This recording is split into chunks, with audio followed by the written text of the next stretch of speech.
Hello, hello tout le monde. Salut Netsa, salut Robo Sensei, salut Oncle Akul, salut Captain Jim, salut Chut Chut, Delirium Bear. Ah, il y avait une pub pour Furiosa avant mon stream, intéressant. Salut Spooky, et salut Bates Channel, comment allez-vous? Et salut les autres, bien sûr, tous les autres qui écoutent mais qui ne se manifestent pas. Salut Randy, est-ce que vous m'entendez? Est-ce que vous m'entendez correctement? J'ai d'abord une chose à vous annoncer. Euh, Ce stream va se dérouler comme prévu. Enfin, normalement, a priori, nous allons parler de Barbare, tout ça, voilà, puisque nous sommes ici aujourd'hui pour parler du film Barbare qui était sorti sur Disney Plus en 2022, mais qui a disparu des plateformes pendant un certain temps, on va y revenir, pour réapparaître il y a quelques jours sur Netflix. Simplement, j'avais promis sur Twitter qu'il y aurait Nala pendant ce live. Et écoutez, c'est pas faute d'avoir essayé de la garder près de moi sur le canapé, mais Nala que je viens de récupérer tout à l'heure est en mode dépression, loin de ses maîtres, et elle est terrée dans sa niche et elle ne veut pas rester près de moi sur le canapé. Donc je sais pas si on réussira à avoir Nala. Désolée. J'essaierai de la faire venir tout à l'heure. Voilà. Pour les gens qui la connaissent pas, écoutez, et qui sont en train de se dire déjà qui est Nala. Alors déjà c'est une petite chaîne, c'est la petite chaîne de mon frère, et qui sont en mode on s'en fout. Je vous assure que non. Si vous connaissiez Nala, vous vous en foutriez pas du tout. Voilà. Moi ça va. Ça va, j'espère juste que Nala est pas trop triste et pas trop déprimée dans sa petite niche. Mais oui, Nala, il y a des gens gentils qui veulent te voir. C'est vrai ce que dit Robo Sensei. Nala. Bébou. Bon, non, elle réagit pas. Peut-être plus tard. Bref. Donc nous sommes là aujourd'hui pour parler de Barbarian, de son titre original. Un film réalisé par Zach Cregger, et donc qui est sorti en 2022. C'est un film qui est sorti aux États-Unis en salle, parce que c'est un film américain, mais chez nous, malheureusement, il n'a eu qu'une sortie VOD, donc sur Disney+. Disney+, du coup, qui était le distrib. Enfin non, c'était la 20S, le distrib, mais bon, comme c'est maintenant devenu une succursale de Disney, ça revient un peu à la même chose. Le problème, c'est que, en fait, j'ai pas réussi à trouver de raison au parcours improbable de ce film, parce que donc il a été exploité pendant environ 1 an sur Disney+, où il a fait quand même pas mal de bruit. D'ailleurs, le film a été un succès sale, enfin un succès tout court, un succès financier, parce qu'il n'a coûté que 4 millions, on est bien, 4,5 millions de dollars à produire, et il en a rapporté plus de 45, donc c'est le genre de petit tour de magie dont sont souvent capables les films d'horreur, c'est de coûter 3 fois rien pour en remporter parfois beaucoup. Donc en tout cas beaucoup par rapport à ce qu'ils ont coûté surtout, donc ce qui fait que ça reste des opérations intéressantes. Après, je sais pas si les 45 qu'il a rapporté, est-ce que c'est que l'exploitation salle ou est-ce que ça compte aussi l'exploitation VOD, parce que souvent sur les plateformes de VOD en fait, et notamment avec Disney+, c'est très compliqué de réussir à comprendre ce qu'un film rapporte en fait à travers les vues. Enfin déjà c'est difficile de savoir combien de vues il fait et du coup combien ça représente en termes financiers pour la plateforme. Est-ce que ça déclenche des abonnements, est-ce que ça maintient des abonnements, est-ce que voilà. Donc ça c'est des chiffres qui sont toujours difficiles à déterminer et auxquels on n'a pas réellement accès sur internet. En tout cas moi j'ai pas trouvé de bonne source. Donc je sais pas, en fait on sait pas, parce que moi j'ai l'impression que le film a quand même fait beaucoup de bruit l'année dernière, enfin il me semble que c'est le cas.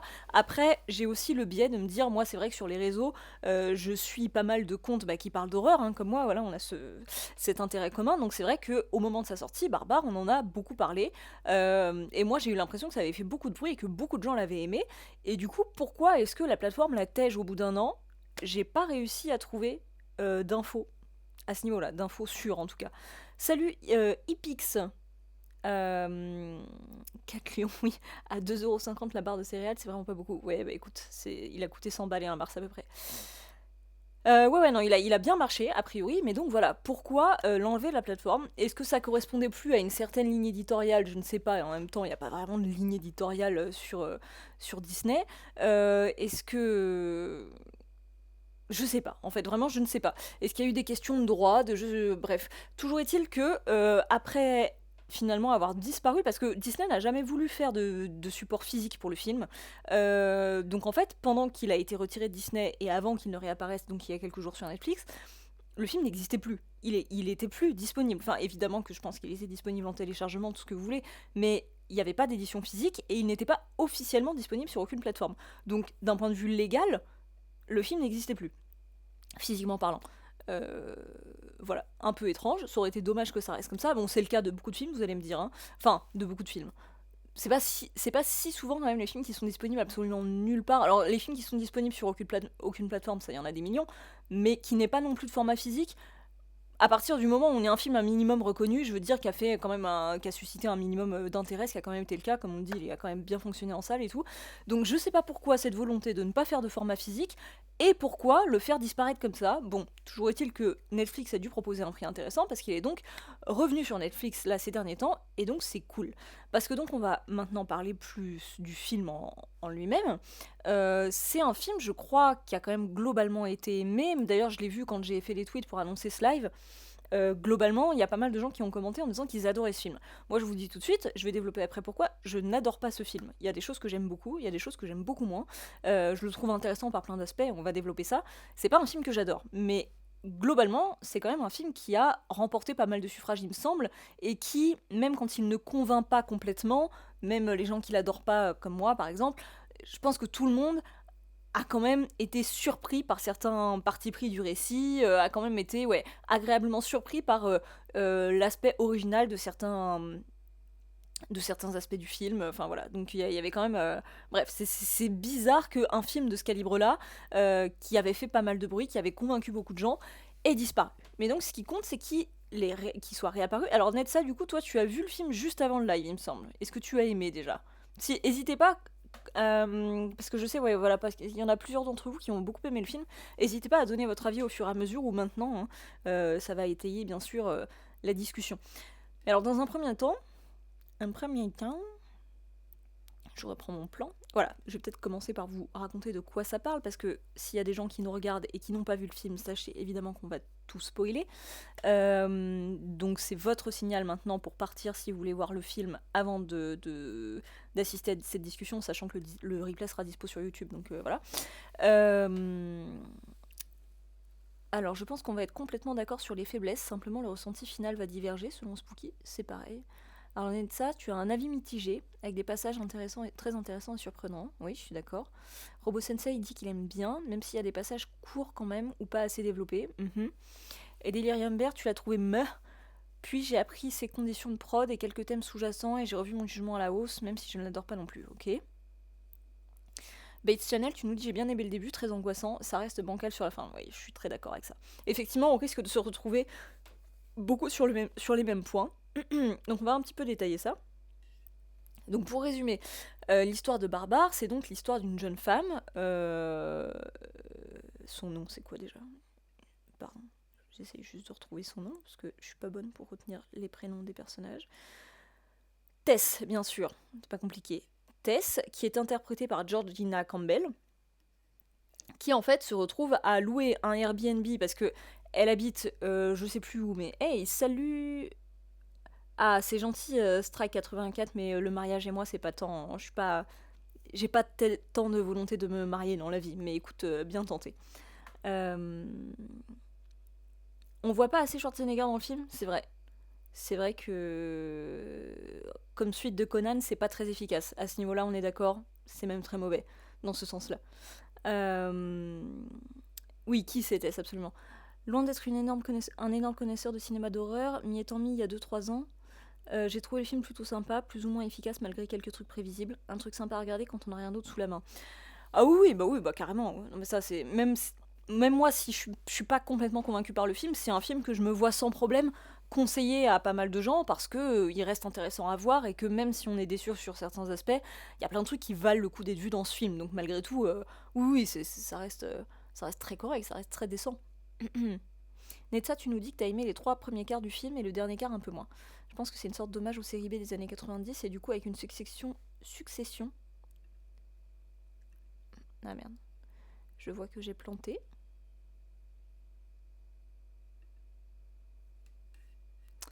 Excusez-moi.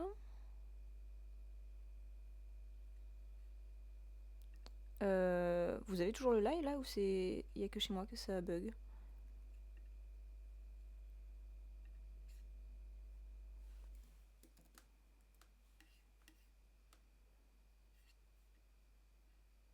Mm-mm.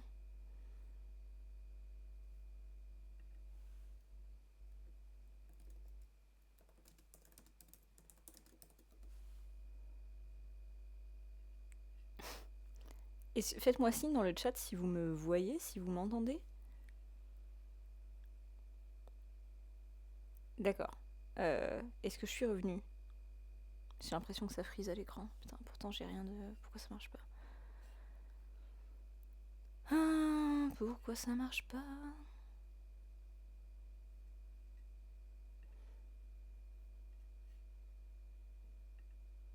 Putain, mais j'ai pas de jeu compliqué là. Je suis pas en train de faire Indica via un PC branché à mon Mac et tout là. J'ai l'impression que c'est revenu à peu près. Est-ce que ça va pour vous? Est-ce qu'on continue? Chez moi, ça frise plus. J'attends un signal de votre part pour voir si c'est ok.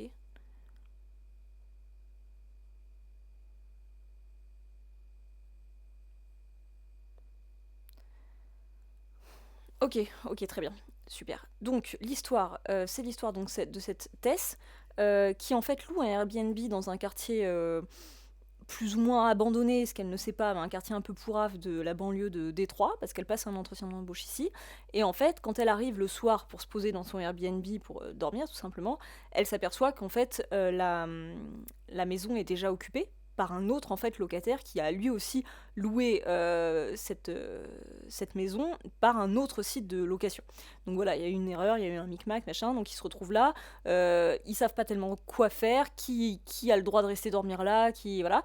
Et, euh, et du coup, le gars qui est là, donc qui s'appelle Keith et qui est joué par Bill Skarsgård, lui propose en fait de rester dormir tout simplement. Voilà. Et à partir de là, on sait pas si en fait lui est un énorme creep, voire un assassin, et qu'en fait il a manigancé tout ça depuis le début pour pour en fait la kidnapper tout simplement parce que bah, pour l'attirer dans la même maison que lui et en faire ce qu'il veut parce qu'il y a plein de choses en fait petit à petit on sait pas si c'est genre un mec super gentil ou si c'est un mec genre vraiment creepy parce que comme par hasard il aime exactement les choses qu'elle aime, il a vu le premier film de la réalisatrice de documentaire pour laquelle elle travaille, pour laquelle elle fait des repérages, truc improbable.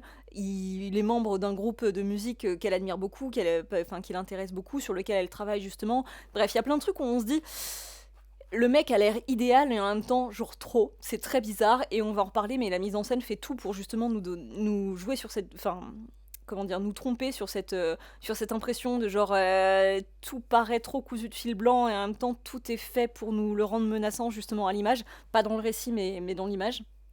On va y revenir. Et en fait, il se trouve qu'il y a un gros revirement de situation au milieu du film. D'ailleurs, je l'ai revu là, il y a quelques jours pour ce live, enfin, je l'ai revu avant-hier, et dans mon souvenir, parce que je l'avais vu à l'époque de sa sortie, je pensais que le revirement de situation arrivait vers le début du film. Mais en fait, non, ça arrive à la moitié à peu près. Enfin, ça arrive à la quasi-moitié. C'est pas tout à fait la moitié, mais c'est les deux bons tiers, même plus que ça, du film. Ce qui est étonnant, parce que du coup, toute cette mise en place, qui va pas servir à grand chose du coup, bah en fait elle mange un énorme morceau du film. Donc c'est un peu une sorte de retournement à la psychose, qui est tellement identifié comme étant un twist à la psychose que finalement, même si c'est très identifié, et ben en fait le cinéma ose assez rarement en faire, il n'y en a pas tant que ça, ce qui fait que ça parvient quand même à surprendre quand ça arrive, malgré tout. Donc, oui, il y a de beaux hors-champs spooky, on va en reparler. Et du coup, bref, à un moment donné, Tess, elle descend à la cave parce qu'elle ne retrouve plus Kiss et elle va essayer de mettre les mains dessus. Et parce que je sais plus pourquoi, elle veut le retrouver après son entretien embauche. Je crois qu'elle veut lui raconter qu'elle a réussi ou un truc comme ça. Et en fait, elle s'aperçoit qu'à la cave, il y a une porte qui est ouverte qui mène à une sorte de couloir secret. Et ce couloir secret mène à une chambre secrète, enfin une pièce secrète, donc en sous-sol, dans laquelle il y a genre un lit absolument dégueulasse, enfin une sorte de matelas tout sale avec des taches hyper suspectes, devant lequel il y a une caméra et il y a genre une trace de main ensanglantée sur le mur et tout, et genre un seau, donc clairement ça ressemble à une salle de torture, filmée en plus, et donc elle prend peur, donc elle veut s'en aller. Elle veut s'enfuir, qui s'arrive, elle lui dit mais mon dieu mais tu te rends pas compte ce qu'il y a en bas, il faut absolument qu'on se barre. Et là nous on est en mode est-ce que c'est qui a préparé ça, est-ce que c'est sa salle ou est-ce que non, est-ce qu'il est vraiment juste un pauvre locataire paumé. Qui se va voir et en fait il se fait capturer au sous-sol parce qu'il y a encore un deuxième sous-sol qui descend plus profond et qui est immense, qui est une sorte d'étendue de couloir labyrinthique entièrement plongée dans le noir. Tess retrouve Kiss là-dedans, et en fait elle s'aperçoit qu'il est poursuivi par une sorte de créature absolument immonde, qui est genre une nana très grande, un peu comme le zombie à la fin de Rec, comment dire, en moins maigre, en moins zombiesque, mais qui reste donc voilà une femme, comment dire, comment la décrire. Bref, elle est nue déjà, et elle est dégueu par tous les sens, par toutes les manières. Oui, voilà, Tristana de Medeiros, mais nourrie au grain, bah voilà. De toutes les manières qu'une personne peut être dégueu en termes de texture de la peau, d'aspect, des yeux jaunes, genre les dents complètement noires, les cheveux complètement filasses et graisseux et tout ce qu'on veut. Bref, donc cette espèce de créature qui en fait tue Kiss sous les yeux de Tess en lui fracassant le crâne contre un mur. Et à partir de là, on bascule, il y a une nouvelle bascule où on passe sur le personnage de AJ qui est interprété par Justin Long, qui à ce moment-là ne se trouve pas du tout ici, qui est un réalisateur de films et qui mène sa plus belle vie jusqu'au moment où en fait son agent lui annonce qu'une actrice avec qui il était censé travailler l'accuse de viol et que du coup il est viré de son projet et que tout le monde va le laisser tomber autour de lui et qu'il faut qu'il trouve un moyen de faire des économies et de récupérer du fric, de liquider un peu ce qu'il a. Et donc on apprend que la fameuse maison où étaient Tess et Kiss, c'est l'une de ses propriétés, et donc il y va lui pour vendre la maison. Et donc il trouve le sous-sol. Dans le sous-sol, il retrouve Tess, et donc tous les deux sont pourchassés, du coup, enfin en tout cas gardés prisonniers puis pourchassés par cette espèce de, enfin celle qu'on va appeler la mère, parce qu'elle s'appelle comme ça, la mère, qui est en fait donc cette créature qui elle veut kidnapper des gens pour les traiter comme ses bébés, donc elle leur donne un biberon absolument dégueulasse avec des cheveux collés sur la tétine, et quand ils veulent pas, elle leur donne carrément le sein, c'est extrêmement malsain. Puis ils s'échappent, mais elle les poursuit la nuit, et bref, à un moment donné, elle va presque pour les tuer. À la fin, on reviendra sur la fin après, parce que de toute manière, on va spoiler, mais on parlera en détail de la fin, parce qu'il y a plein de choses à dire dessus. Bref. Voilà, donc ça c'était pour un résumé de l'histoire pour les gens qui n'auraient pas vu le film ou qui l'avaient plus forcément bien en tête. Voilà. Donc au départ, c'est une adaptation d'un roman. Alors là, je vais vous lire tout simplement ce qui est écrit sur Wikipédia, parce que je ne saurais mieux le dire. Donc Zach Cregger, au départ, a lu le livre qui s'appelle The Gift of Fear, qui a été écrit par Gavin Baker, et qui est apparemment tiré d'une histoire vraie. Je ne sais pas quelle est cette histoire vraie, je n'ai pas lu le roman, donc je sais pas à quel point ça ressemble au film, mais oh my god. Et donc, ce que Zach Cregger a vu dans ce livre, pour lui, c'est justement un texte, comme il est écrit sur Wikipédia, qui encourage les femmes à faire confiance à leur intuition et ne pas ignorer les signaux d'alerte subconscients liés à leur rapport quotidien avec les hommes. Ça va être très important, d'ailleurs c'est très intéressant parce que, encore une fois, on va y revenir, mais dans la première moitié du film, tous les signaux sont hyper contradictoires, genre on a envie de se méfier de Keith et en même temps on sait pas, et en même temps elle avait raison de se méfier, simplement c'était pas lui qui représentait le danger. Donc Zach Cregger dit notamment: je voulais écrire une scène amusante rien que pour moi et ça a fini par m'accrocher sans savoir où cela menait, puis c'est devenu un film. Voilà.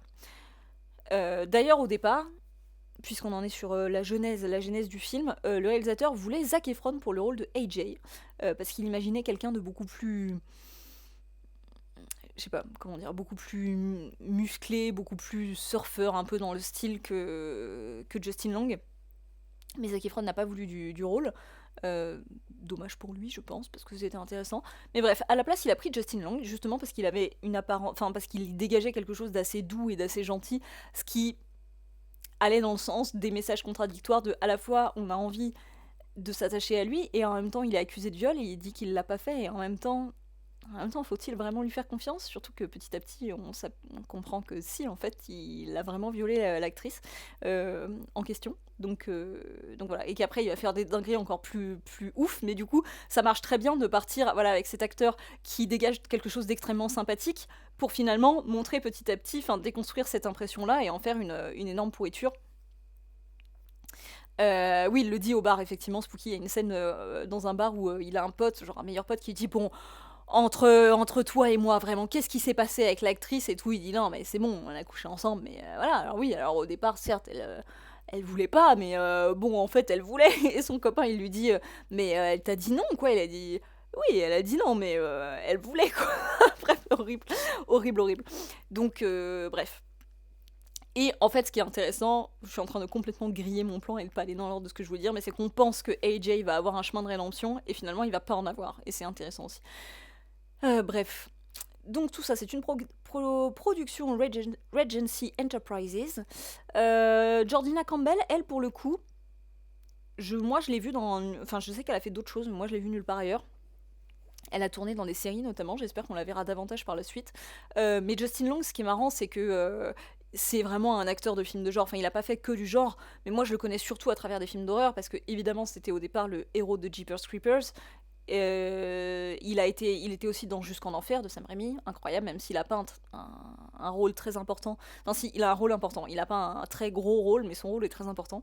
Il était dans Tusk, il était dans Afterlife. Alors, ne regardez pas Afterlife, c'est une grosse merde, mais voilà, c'est un acteur important dans le cinéma de genre, on va dire, qui est très marqué genre.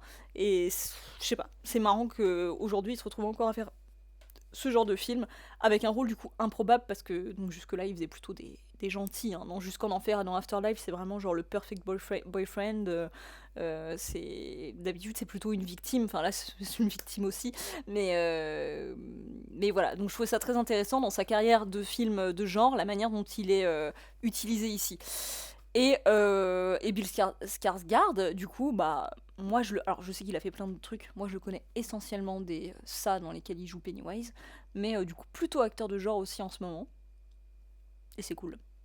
Il est très bien dans ce rôle, je pense que comme il a quelque chose d'assez charmant, mais aussi de naturellement assez creepy, parce qu'il a un regard vraiment étrange, on va dire. Il fonctionne très bien dans le rôle de Kiss, de ce type qui semble mi-parfait, mi-atroce, on sait pas. Et je pense que vraiment, à la fois ce qu'il dégage et sa performance aide à garder le mystère jusqu'au bout, jusqu'au moment où il se fait malheureusement exploser la tête contre le mur. Voilà. Salut Kikish. S'il y en a qui sont arrivés entre temps et que je n'ai pas salué, écoutez, excusez-moi, mais le cœur y est. Bon, on va rentrer un petit peu du coup plus dans ce que je trouve moi personnellement bien et pas bien dans le film, et évidemment vous pouvez agrémenter, alimenter ce que je vais raconter. Donc, tout simplement, je voudrais consacrer une partie, salut Luigi, à l'explication de pourquoi en fait justement la première partie fonctionne si bien. Là dans le chat vous avez l'air globalement d'accord avec le fait que la première partie est quand même peut-être l'aspect le plus réussi du film, en tout cas c'est ce qui nous accroche au début. Excusez-moi, petit coup de tisane.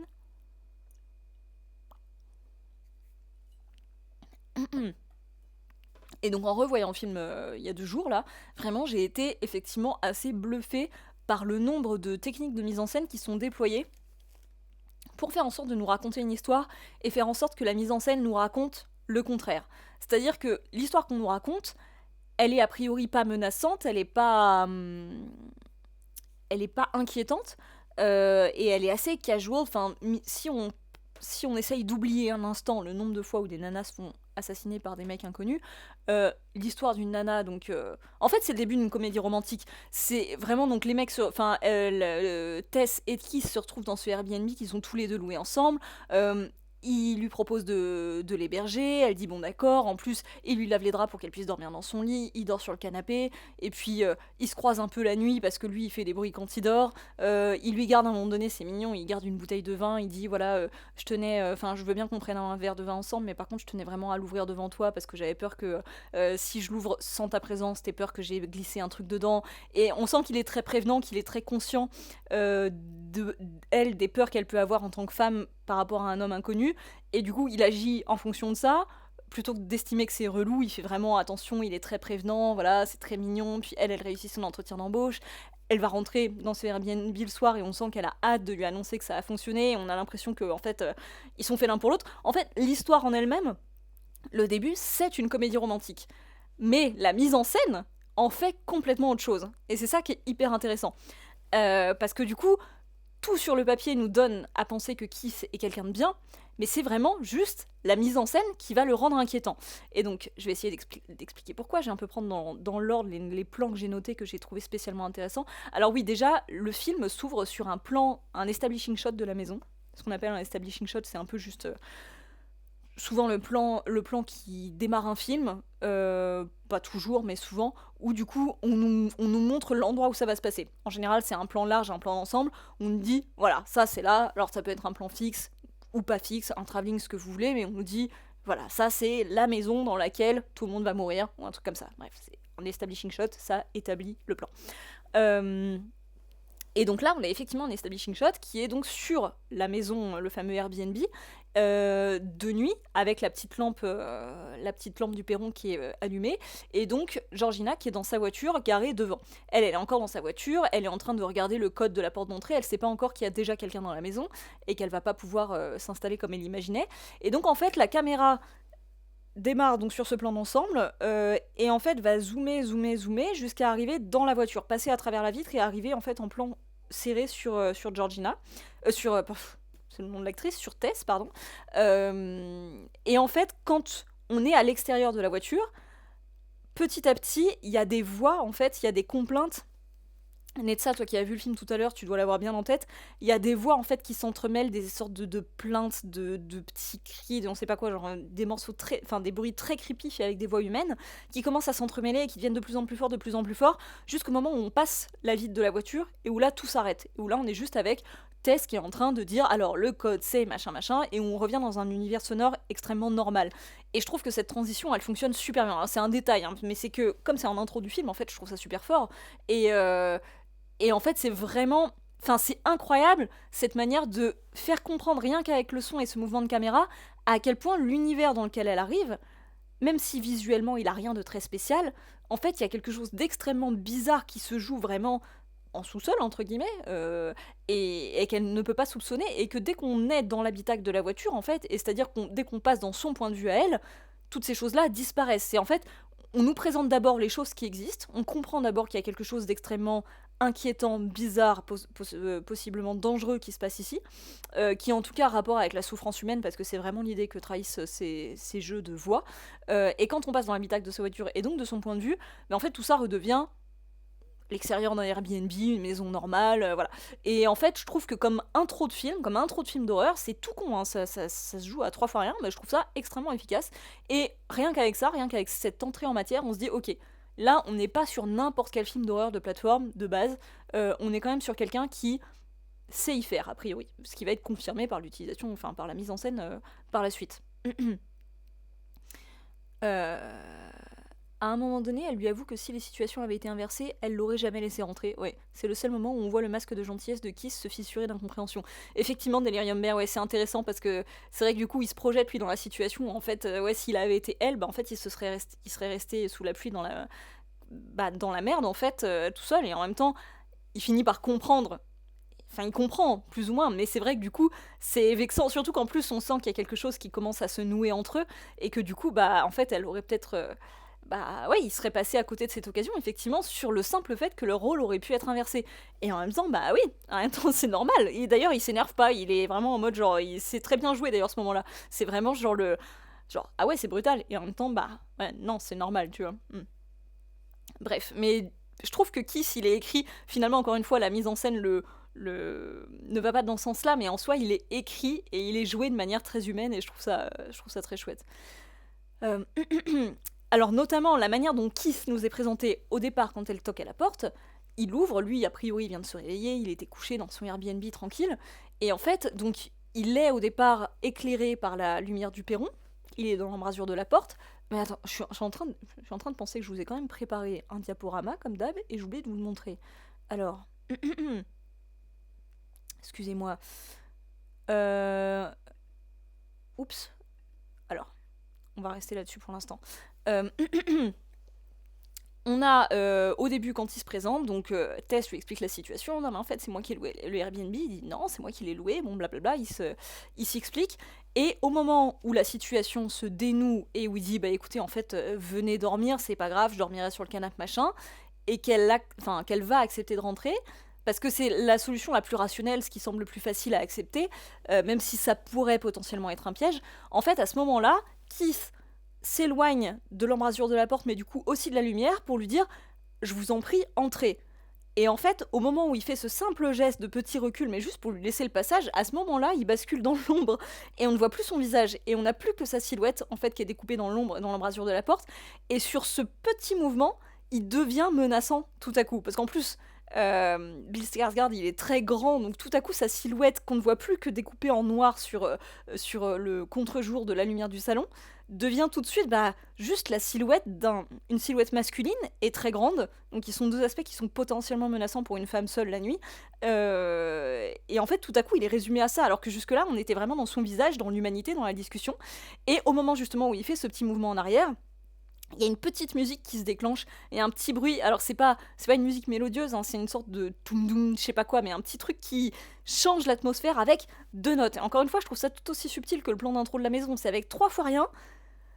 On fait sentir, on fait basculer, vous voyez, la comédie romantique dans le film d'horreur, quoi. Avec trois fois rien. Je trouve ça assez brillant, vraiment, au début. Spooky, je me crois en cours de narratologie du cinéma, je me prends un coup de vieux.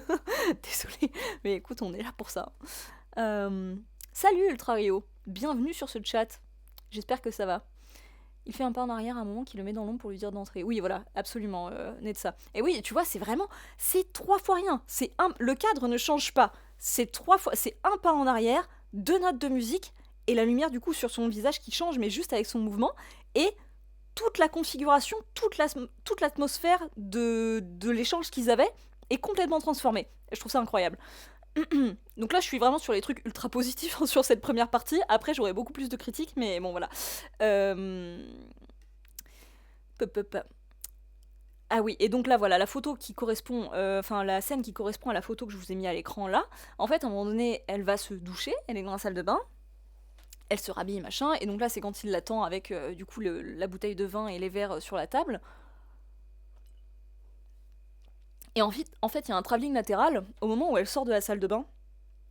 Elle va traverser le couloir, le travelling latéral, la suite profil, et on va déboucher. En fait, quand elle est dans la partie couloir, ça dure pas très longtemps, mais on est quasiment dans le noir complet parce qu'elle passe devant le mur du couloir qui n'est pas éclairé, donc on est dans le noir, on est dans le noir, et la caméra débouche du coup sur lui, du coup qui est découvert par le mur, qui l'attend avec une bouteille de vin et deux verres sur la table. Et en fait, la scène en soi, c'est très mignon, sauf que, sauf qu'en fait, au moment où la caméra arrive sur lui, il est entièrement fixe et surtout ses yeux sont déjà fixés à l'endroit où Tess va arriver dans le couloir. Et c'est normal, il sait pas. Il sait avec le son, enfin il sait qu'elle arrive à cet endroit-là, il sait à peu près quelle taille il fait, genre c'est normal qu'il regarde à cet endroit-là, c'est voilà. Et en même temps, qui fait ça dans la vraie vie, qui attend qu'une personne sorte du couloir et là commence à déjà fixer ses yeux à l'endroit où la personne va arriver, personne.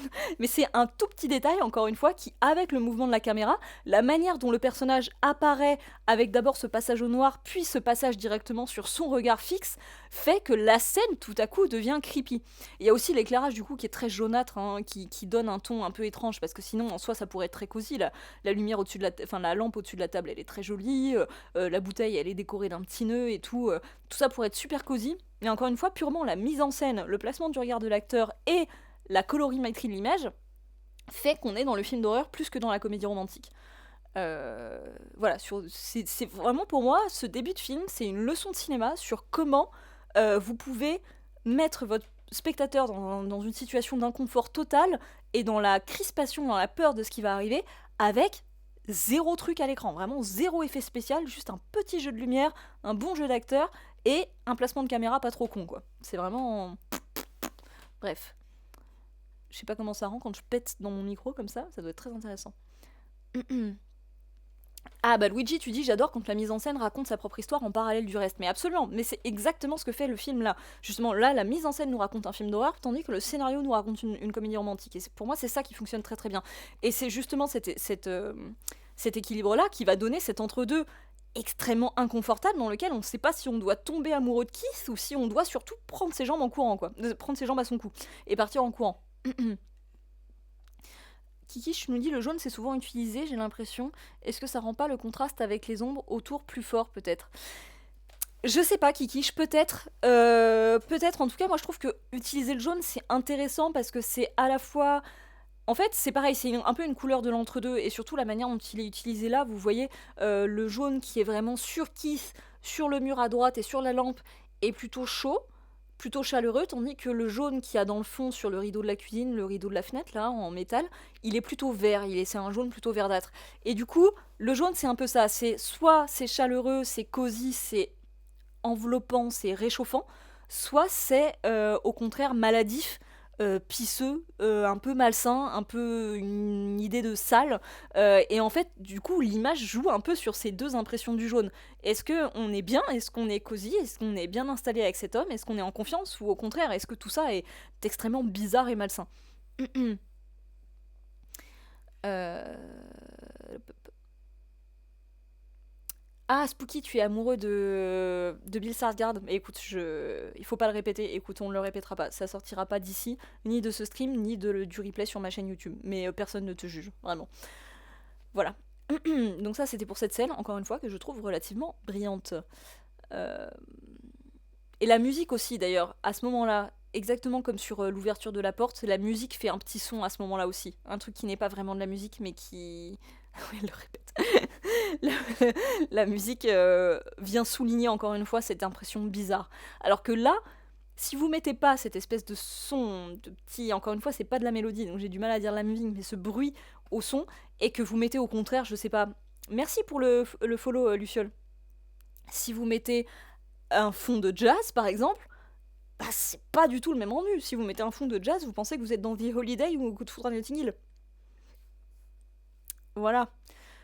Euh, Donc en fait, tout est fait dans cette mise en scène. Je vais essayer de retrouver. Alors comme d'habitude, mes photos sont pas dans l'ordre parce que c'est impossible de faire un diaporama. Voilà, un diaporama correct dans OBS. Mais la mise en scène fait tout pour nous le rendre creepy, même dans des situations où il ne devrait pas l'être. Donc c'est-à-dire que là aussi, souvent, d'ailleurs le film utilise souvent ce genre de plan, où du coup on a une personne qui est filmée en plan à l'italienne, avec... C'est ça, je crois que c'est plan à l'italienne. J'ai peur de me mélanger dans mes termes de mise en scène, je me rappelle plus. Donc du coup vous avez un personnage qui est quasiment en pied, dont on voit quasiment la silhouette entière, qui se retrouve un peu au milieu du cadre, et qui est fixe, qui est face à la personne, soit face à la caméra, soit face à la personne dont la présence est suggérée par l'amorce, comme ici, du coup, Tess, dont on voit le dos flou. Et en fait, la distance qu'il y a entre les personnages et le fait que cette silhouette, du coup, la personne, là, on n'est pas focus sur son visage, on est focus sur la silhouette. Et la manière dont elle est loin de nous, et en même temps il y a rien du coup, enfin loin de nous, loin du personnage dont on a le point de vue, il y a rien qui les sépare. En fait, il apparaît dans toute sa puissance, dans toute sa stance, mais comme on est loin de son visage, c'est pas son humanité, c'est pas ses sentiments qui priment, c'est pas les aspects rassurants de sa personnalité. Là, c'est vraiment que en fait un homme en pleine possession de ses moyens qui est avec vous dans une maison vide. Et en fait, du coup, ce genre de plan, encore une fois, surtout, ça marche aussi avec le jeu de Bill Skarsgård et son regard si étrange, en fait. Tout ça fait que ce plan-là, on est d'accord, si vous le voyez, il est avant tout menaçant. Alors que dans la situation, il ne se passe rien d'inquiétant.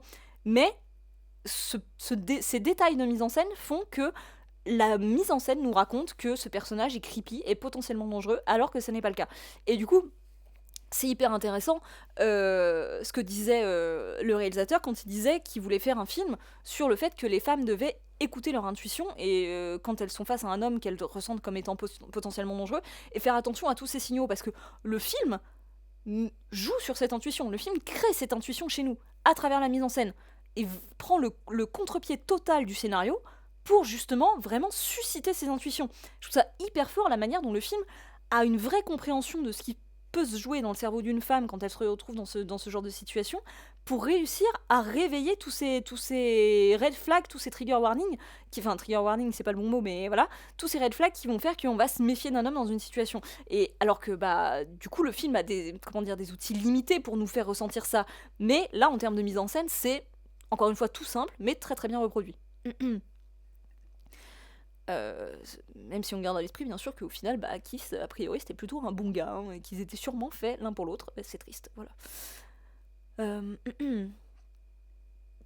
En plus, au-delà de ça, au scénario, enfin c'est ça en fait qui va faire que les éléments du scénario qui nous donnent l'impression qu'ils sont faits l'un pour l'autre et que on est dans un film de Noël et tout, du style, ce que je vous disais au départ, il a vu le documentaire de la réalisatrice pour laquelle elle travaille, il fait partie du groupe sur lequel elle travaille, machin, enfin le groupe de musique. En fait, tout semble parfait, tout nous... Vraiment, comme, encore une fois, je me répète beaucoup, mais comme dans un scénario de comédie romantique ou de film de Noël, on n'y croit pas à quel point le destin réunit les deux personnages. Au départ, la fille qui est pas trop, genre, qui se méfie beaucoup du gars, qui a l'air de pas trop l'aimer, voilà, parce que a priori il est un peu envahissant ou quoi, et puis finalement il finit par révéler une personnalité beaucoup plus sensible, beaucoup moins cheap, et en fait par révéler des intérêts culturels en commun avec elle, et finalement bah c'est évident qu'ils sont faits l'un pour l'autre et que le destin les a réunis.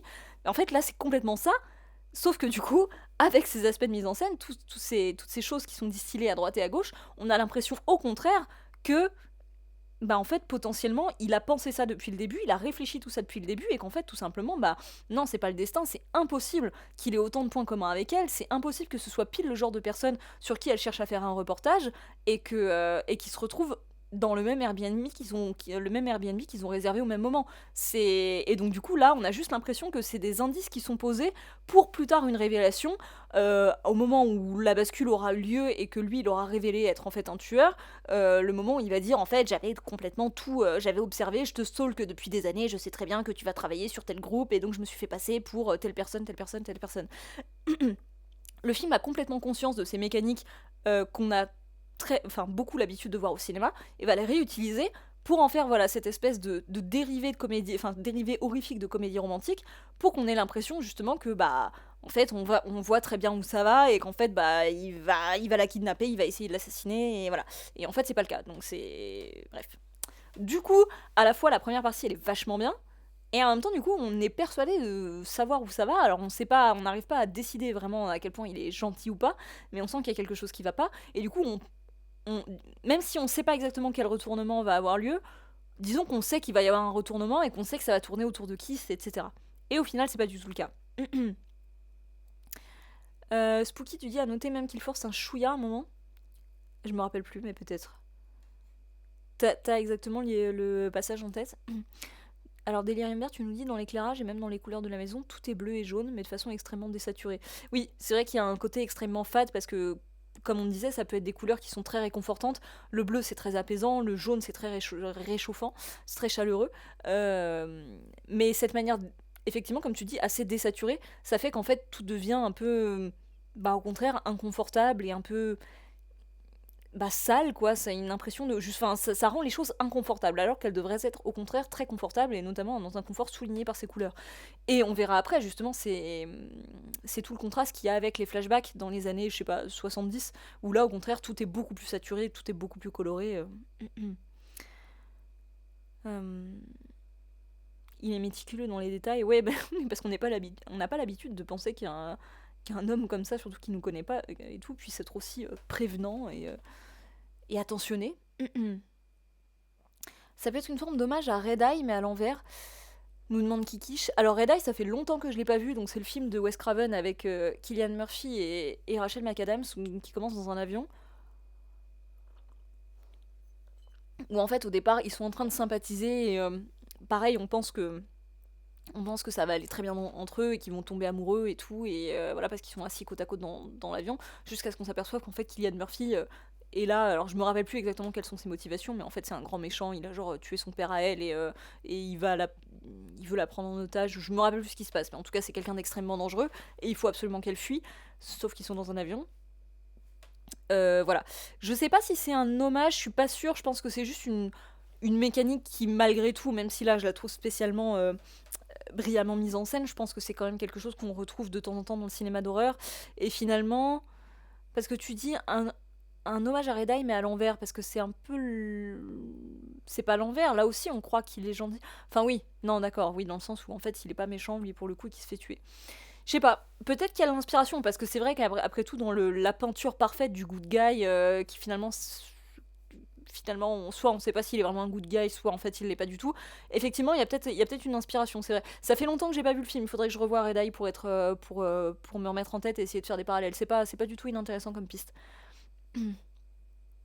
Harry Force pour lui faire boire du vin, pour la faire rester. Oui, c'est vrai, il y a un début de suspicion hors mise en scène. Je sais pas parce qu'en même temps, tu vois, alors désolé mais ce thé est vraiment trop bon. Fallait que j'en boive.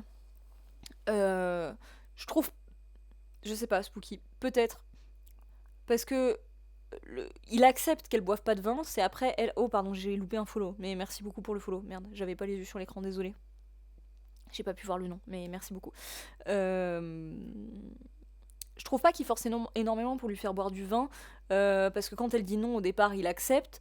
C'est après, comment dire, quand il lui dit, voilà, je fais partie du groupe, je connais, j'ai vu le film de la réalisatrice, machin, elle se décoince un peu et du coup, elle se met à boire du vin. Mais après, là où je suis d'accord avec toi, c'est que on sent que bah, il met l'alcool à disposition et comme par hasard, il va dire pile les bonnes choses qui vont faire que elle va se sentir en confiance et se mettre à boire du vin. Donc ça reste suspect d'une certaine manière. Je suis d'accord. Et il force pour la faire rester. Ça, alors c'est pareil, je trouve que ça fait partie des trucs à double sens. À la fois, c'est l'impression que ça donne quand on est du point de vue de la méfiance. On est toujours en train de basculer de l'un et de l'autre. Et elle aussi d'ailleurs. On a l'impression qu'il force et que ça fait vraiment partie de son plan de la faire rester. Et en même temps, c'est aussi très bien de pas laisser repartir une femme seule dans ce genre de quartier, seule la nuit, quoi. Et de lui proposer, malgré tout, comme elle a payé le Airbnb, d'en profiter un peu quand même, et de... Voilà. Donc, c'est pas... Je trouve qu'on n'arrive pas à être sûr sur le fait que ça va pas ce qu'il fait ou ce qu'il propose. Justement, enfin, je trouve que le film joue un bon équilibre là-dessus. La rêve du thé, écoute, c'est le thé marron chaud de la marque Compagnie Coloniale. Il est exceptionnel. Voilà.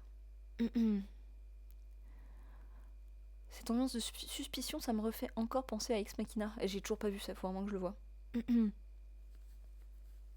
Oui, après, Kiki, je suis d'accord aussi, le fait qu'au bout d'un moment, en fait, on sent qu'elle lui plaît un peu, et que du coup, on se demande si au bout d'un moment, la drague va pas prendre le dessus malgré tout, et que, bah, en même temps, il a le droit, enfin, elle peut lui plaire, il a le droit, mais en même temps, du coup, est-ce que ça va pas effectivement se mettre à forcer? Est-ce que elle, parce que en fait elle est dans une situation de vulnérabilité parce que c'est pas elle qui est arrivée la première sur les lieux, c'est pas la première à s'être installée dans le Airbnb et elle était pas là avant, c'est lui qui l'héberge et tout, donc ça devient aussi bizarre le fait qu'il puisse la draguer dans ce moment où elle est plus vulnérable que lui, où il y a une sorte de micro rapport de force, on va dire.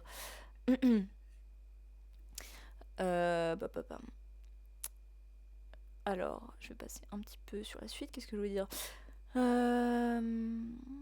Ah oui, puis alors c'est vraiment un détail, ça c'est pas en rapport avec le personnage de Kiss, mais c'est toujours pour parler des détails de mise en scène qui font toute la différence avec ce film. Le moment où elle revient de son entretien d'embauche, est-ce que je vais changer de photo? J'ai pas d'illustration de ce moment-là en particulier, mais oh, qu'est-ce que je peux vous mettre comme photo pendant que je parle de ça? Ah, ça c'était le début. Bon, je parle pas de ça, mais c'est pas grave, je vais vous laisser. Ça c'était le début, donc quand il ouvre la porte et quand il se recule après et que son visage bascule dans le noir. Au moment où elle revient de son entretien d'embauche, qu'elle a a priori eu, il fait grand jour, il fait grand soleil, elle se gare devant la maison.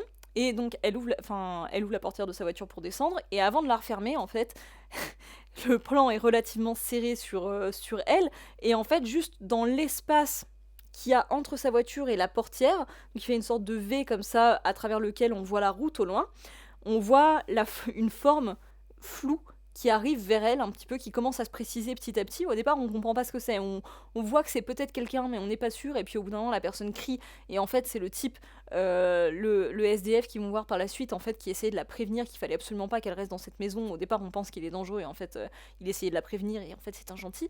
Mais du coup, le fait qu'on commence à le distinguer un petit peu dans ce petit espace laissé dans le comment dire, dans l'espace juste qu'il y a entre la voiture et la porte, alors que c'est pas du tout le sujet du plan. C'est évident que la manière dont c'est cadré, le sujet du plan, c'est elle qui sort de sa voiture, qui va fermer sa portière, mais il y a un petit quelque chose dans notre esprit qui dit, on note qu'il y a un truc au fond, on a l'impression que c'est pas tout à fait par hasard. Et petit à petit, au fur et à mesure que le plan se déroule, bah en fait la forme se précise et le mec arrive et on comprend que c'est une menace. Et c'est pareil, là aussi ça fonctionne sur le mode de l'intuition. Au début, il y a un truc, on peut pas identifier ce qui va pas, mais on sent qu'il y a un petit truc dans le coin de notre esprit, comme c'est dans le coin de l'écran. C'est flou, c'est imprécis, comme dans notre esprit.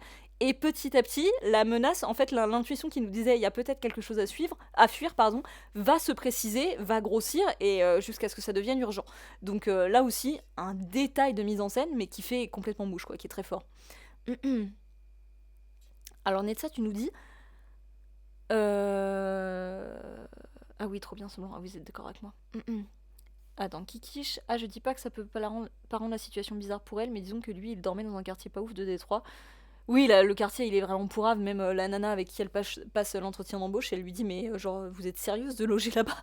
Et une jolie fille arrive à sa porte, il a peut-être pas envie qu'elle parte, mais il a peut-être envie de tenter sa chance en tout bien tout honneur. Oui, oui, mais tenter sa chance, En fait, le truc, c'est qu'à partir du moment où justement elle est dépendante de cette situation, parce que c'est dangereux pour elle de remettre le pied dehors, le truc, c'est qu'elle, elle sait pas, comme c'est un homme, un inconnu, etc., si à un moment donné, elle a envie de le repousser, de repousser ses avances, déjà, elle, ça lui met... Dans ce genre de situation, elle est pas du tout euh, comment dire, elle est pas du tout en situation de confiance pour pouvoir recevoir des avances sans se sentir menacée, justement parce qu'elle est dépendante de cette situation, de la maison, du fait qu'elle puisse pas sortir. Donc c'est de toute manière pas un bon cadre pour faire des avances, même si elle lui plaît. Et elle, si jamais elle voulait refuser ses avances, en fait, elle sait pas comment il peut réagir. Et du coup, elle est en danger dehors, elle est en danger dans la maison. Donc le cadre, de toute manière, il est compliqué pour elle. C'est pour ça qu'il faut faire... Merci pour le follow, choups. C'est pour ça que c'est compliqué effectivement de faire des avances à une jeune femme dans cette situation. Et que ce qu'il faut privilégier, c'est effectivement de l'aider. Et voir après si il se revoit, si effectivement il y a quelque chose qui peut se développer. Ça veut pas dire faire une croix sur la possibilité de cette relation, mais dans ce cadre-là, c'est ça peut pas être complètement sain comme approche, pour elle en tout cas. Donc Netsa, tu nous disais que t'as pensé à Urban Legends avec le gars qui essaie de prévenir la meuf qu'il y a quelqu'un sur la banquette arrière de sa voiture. Je me rappelle pas du tout. J'ai vu Urban Legends, mais j'avoue que pour moi ça a été une séance compliquée et je me rappelle plus. Mais je te crois. Si vous avez la ref, les gens. Oui, voilà, Luigi, c'est compliqué comme contexte pour se permettre de draguer. Euh... Donc, ce que je voulais dire après ça, le mec qui lui court après dans la rue. Ah oui, et aussi, autre chose de mise en scène que je trouve habile dans la manière dont est mise en scène la première partie du film, c'est au moment où elle va à la cave pardon, et qu'elle découvre la pièce secrète avec le lit. Donc là, je vais vous remettre l'image. Image bien dégueu. Je me demande si j'en ai pas une meilleure, cela dit. Vous inquiétez pas, toutes ces belles photos, je vous les remettrai après. Voilà. Donc elle découvre ce lit absolument immonde, avec toujours cette lumière jaune verdâtre atroce. Et donc il y a une caméra, là on voit pas sur cette photo, mais donc à la droite du lit, il y a une caméra qui pointe sur le lit. Au pied du lit, il y a un seau.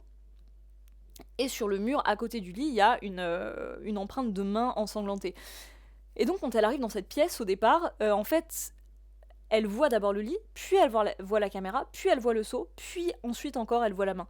Et la mise en scène découpe tout ça. À la fois, c'est relativement fluide parce qu'on suit son regard, et en même temps, la mise en scène découpe tout ça non pas avec des inserts, mais quand même avec des plans plus resserrés ou des angles plus resserrés qui, à chaque fois, nous permettent de découvrir tel objet, puis tel objet, puis tel objet avec elle. Et là aussi, encore une fois, ça joue sur l'intuition. On voit ce lit, on se dit, ça peut pas, c'est bizarre. Est-ce que c'est juste un débarras dans lequel ils ont mis un vieux lit? Et et en même temps, il y a quelque chose de bizarre, et elle voit la caméra, elle se dit ça va pas, elle voit le seau, elle se dit ça va vraiment pas, et ensuite elle voit la trace de main sur le mur, et là elle se dit ok, c'est atroce, et il y a clairement quelque chose d'horrible qui se joue ici, et il faut absolument que je me barre. Et là aussi, du coup, ça joue sur la mise en scène de l'intuition, de comment en fait au bout d'un moment les signaux nous apparaissent petit à petit, et à quel moment est-ce qu'en fait on réussit à identifier qu'une situation est dangereuse et mérite d'être fuite de toute urgence. Alors Netsa, tu nous dis, dans Urban Legends, à un moment, il y a un personnage féminin qui s'arrête dans une station-service au milieu de nulle part, et le pompiste arrive d'abord en flou, et arrive à sa fenêtre. Il fait vraiment creepy, du coup la meuf prend peur, et alors que lui essaie juste de la prévenir qu'elle est en danger. Je crois qu'il est bègue. Ouais, bah ouais. Mais c'est vrai que c'est quelque chose qui est... C'est un ressort intéressant dans les films d'horreur, hein, parce que c'est vrai que, bah oui, alors même si dans la vraie vie, malgré tout, il faut continuer à utiliser comment dire, son sixième sens et ses intuitions, parce que ça arrive assez rarement que quand vous sentiez une menace, ce soit en réalité pas une menace. Mais malgré tout, retourner ça, c'est assez intéressant dans les films d'horreur.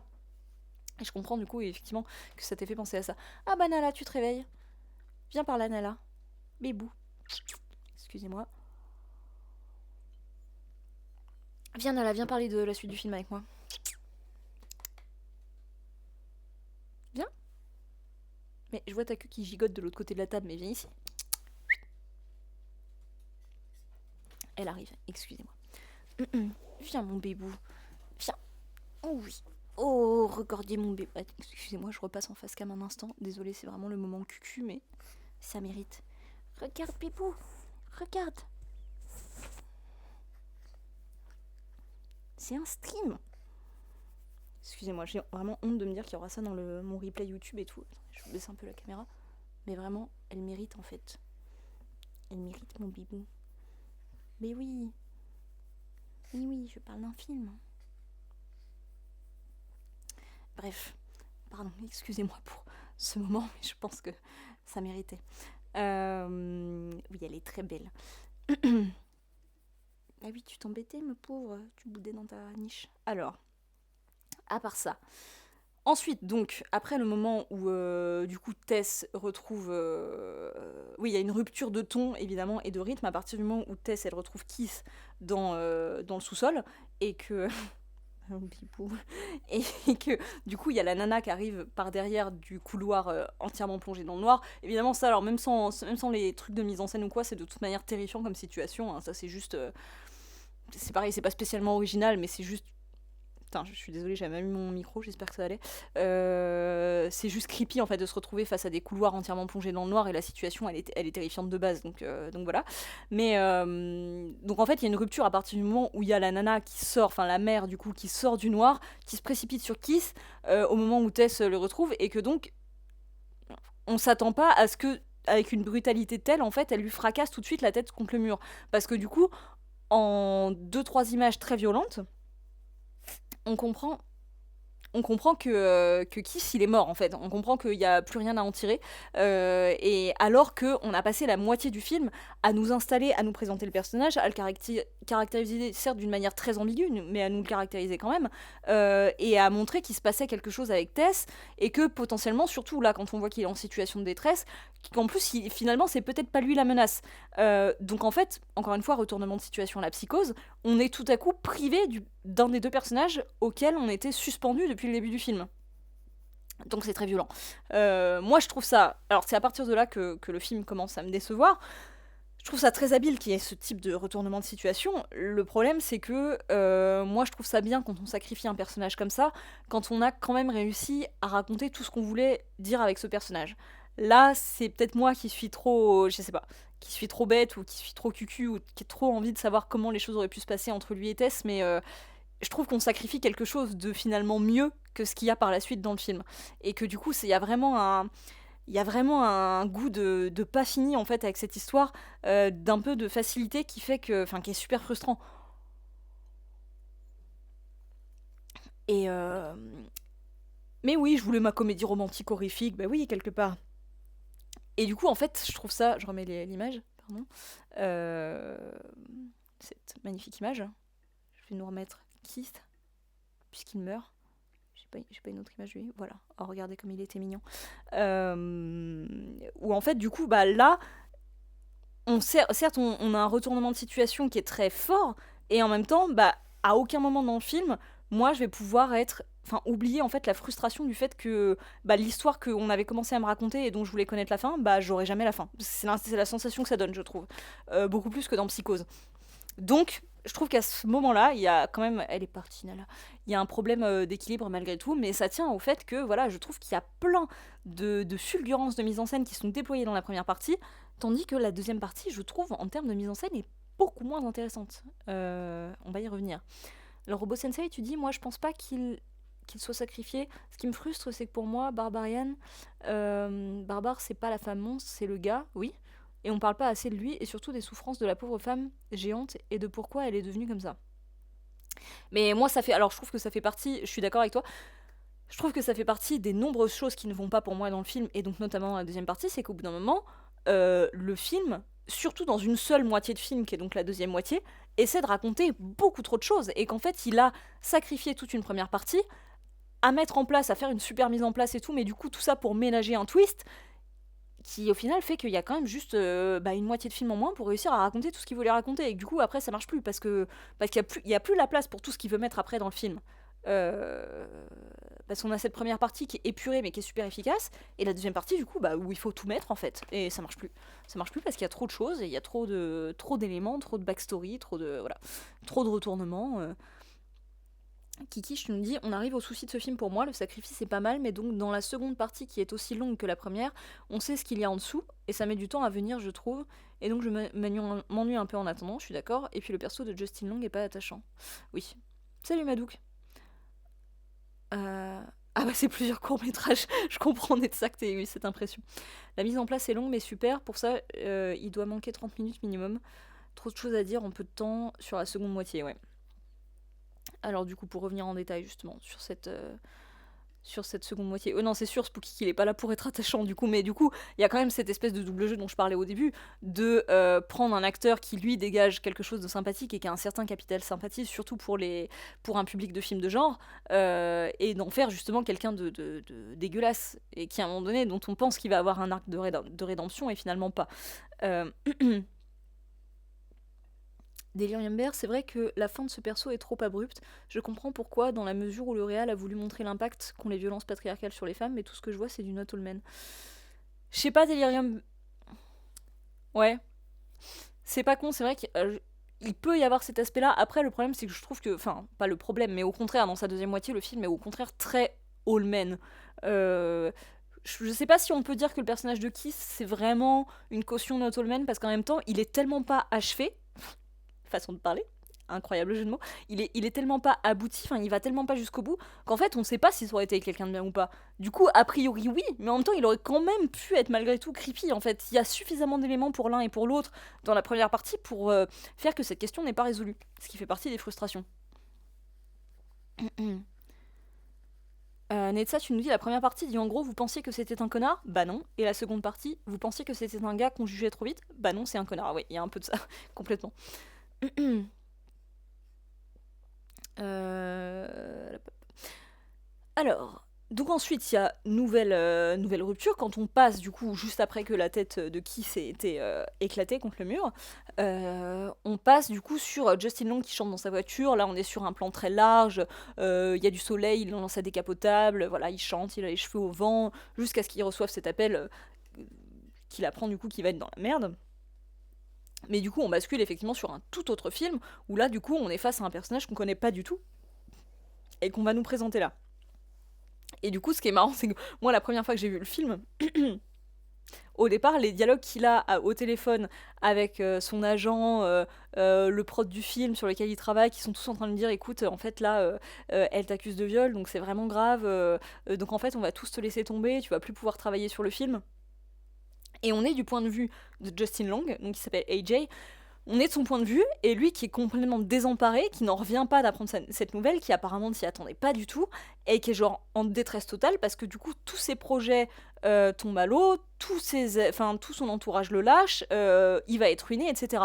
Et là j'ai eu très peur, parce que je me dis, oh putain, alors, parce que je me suis dit, on est du point de vue de l'agresseur, enfin du supposé agresseur du coup, et tout nous porte à croire, mais donc là, effectivement, le film, malgré tout, reste habile dans son récit, hein, tout nous met de son point de vue, en fait, de personne en détresse, qui, a priori, comme on fait face à sa réelle surprise, on a l'impression qu'effectivement ce sont de fausses accusations, et en plus, on nous présente un cas dans lequel une simple accusation fait effectivement que les projets s'arrêtent, que le réalisateur est lâché par ses financeurs, etc. C'est quand même très rarement comme ça que ça se passe dans la vraie vie. Donc on nous présente une situation, entre gros guillemets, idéale, où une accusation de viol, une dénonciation de viol, fonctionne en fait, enfin réussit effectivement à ostraciser l'agresseur, etc. Et qui en plus là, dans un premier temps, tout nous porte à croire que bah en fait peut-être que c'est pas un agresseur, et peut-être qu'effectivement il se mange une fausse accusation et que ça va le mettre dans la merde et que ça va détruire sa carrière, machin machin. Et donc au départ je me disais oh mon dieu, mais c'est pas vrai que le film va essayer de nous raconter ça, qu'est-ce que c'est que cette situation. Genre déjà les fausses accusations c'est extrêmement rare, mais alors en plus une accusation fausse ou vraie qui réussit à détruire une carrière, ça n'arrive jamais dans le cinéma. Qu'est-ce que c'est que ces conneries. Donc j'étais vraiment en mode genre qu'est-ce que c'est que ce film. Pourquoi on m'a enlevé Bill Skarsgård et toute l'histoire qu'elle est avec pour me raconter ça maintenant. Et en fait, évidemment, assez rapidement, le film nous montre qu'il est plus subtil que ça. Et en fait, dans cette conversation avec le bar, enfin, pas avec le bar, non, il parle pas avec le bar, pardon, il parle au bar avec un ami, on comprend en fait que, bah non, a priori, oui, c'est réellement, il a réellement agressé cette femme et que si elle se plaint, enfin si elle le dénonce, c'est pour de très bonnes raisons. Donc, du coup, à partir de ce moment-là, on pense que il va a priori connaître enfin non, au départ on pense justement qu'il va peut-être en chier, qu'il va arriver dans la maison, qu'il va arriver dans le sous-sol, qu'il va potentiellement se faire massacrer comme Kiss, et que du coup on va être juste dans le schéma genre méchant, très bien, on le tue, on le massacre, et en fait non, il se fait pas massacrer tout de suite, donc après au contraire on pense qu'on va être dans un arc de rédemption, parce que après il va être gentil. Et puis après à la fin il va se révéler être vraiment, enfin gentil, c'est-à-dire qu'il va essayer de s'en sortir réellement avec Tess. Alors certes, il lui tire dessus, mais manifestement, il s'en veut vraiment, il essaie vraiment de l'aider après. Euh, et à la fin, finalement, il décide, alors qu'elle elle est super blessée, de la pousser dans le vide pour que la mère saute après elle et du coup se tue, tandis que lui s'échappe en attendant. Et donc on s'aperçoit effectivement que non, c'est bel et bien une ordure sous tous les aspects. Pardon.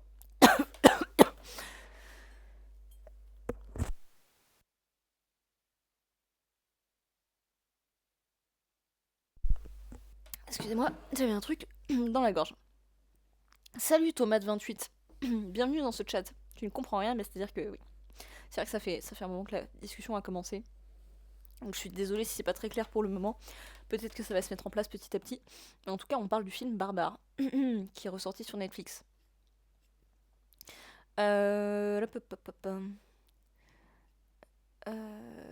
Excuse-moi, je me retrouve où j'en étais dans mes notes, du coup. Ah oui, il y a un truc aussi qui est bien pensé dans le récit, c'est au moment où AJ arrive du coup dans son Airbnb dont il est propriétaire. Non, il est plus sur Disney+, Kikiché est sur Netflix maintenant. Et justement, on en parlait au début, en fait, il a disparu enfin, au bout d'un an d'exploitation sans qu'on sache vraiment pourquoi de Disney+, et il a été indisponible pendant un certain nombre de mois, sachant qu'il n'existe pas sur support physique. Et donc, il vient de réapparaître sur Netflix, heureusement, parce que ça aurait été trop bête, malgré ses défauts, que ce film disparaisse. Oui,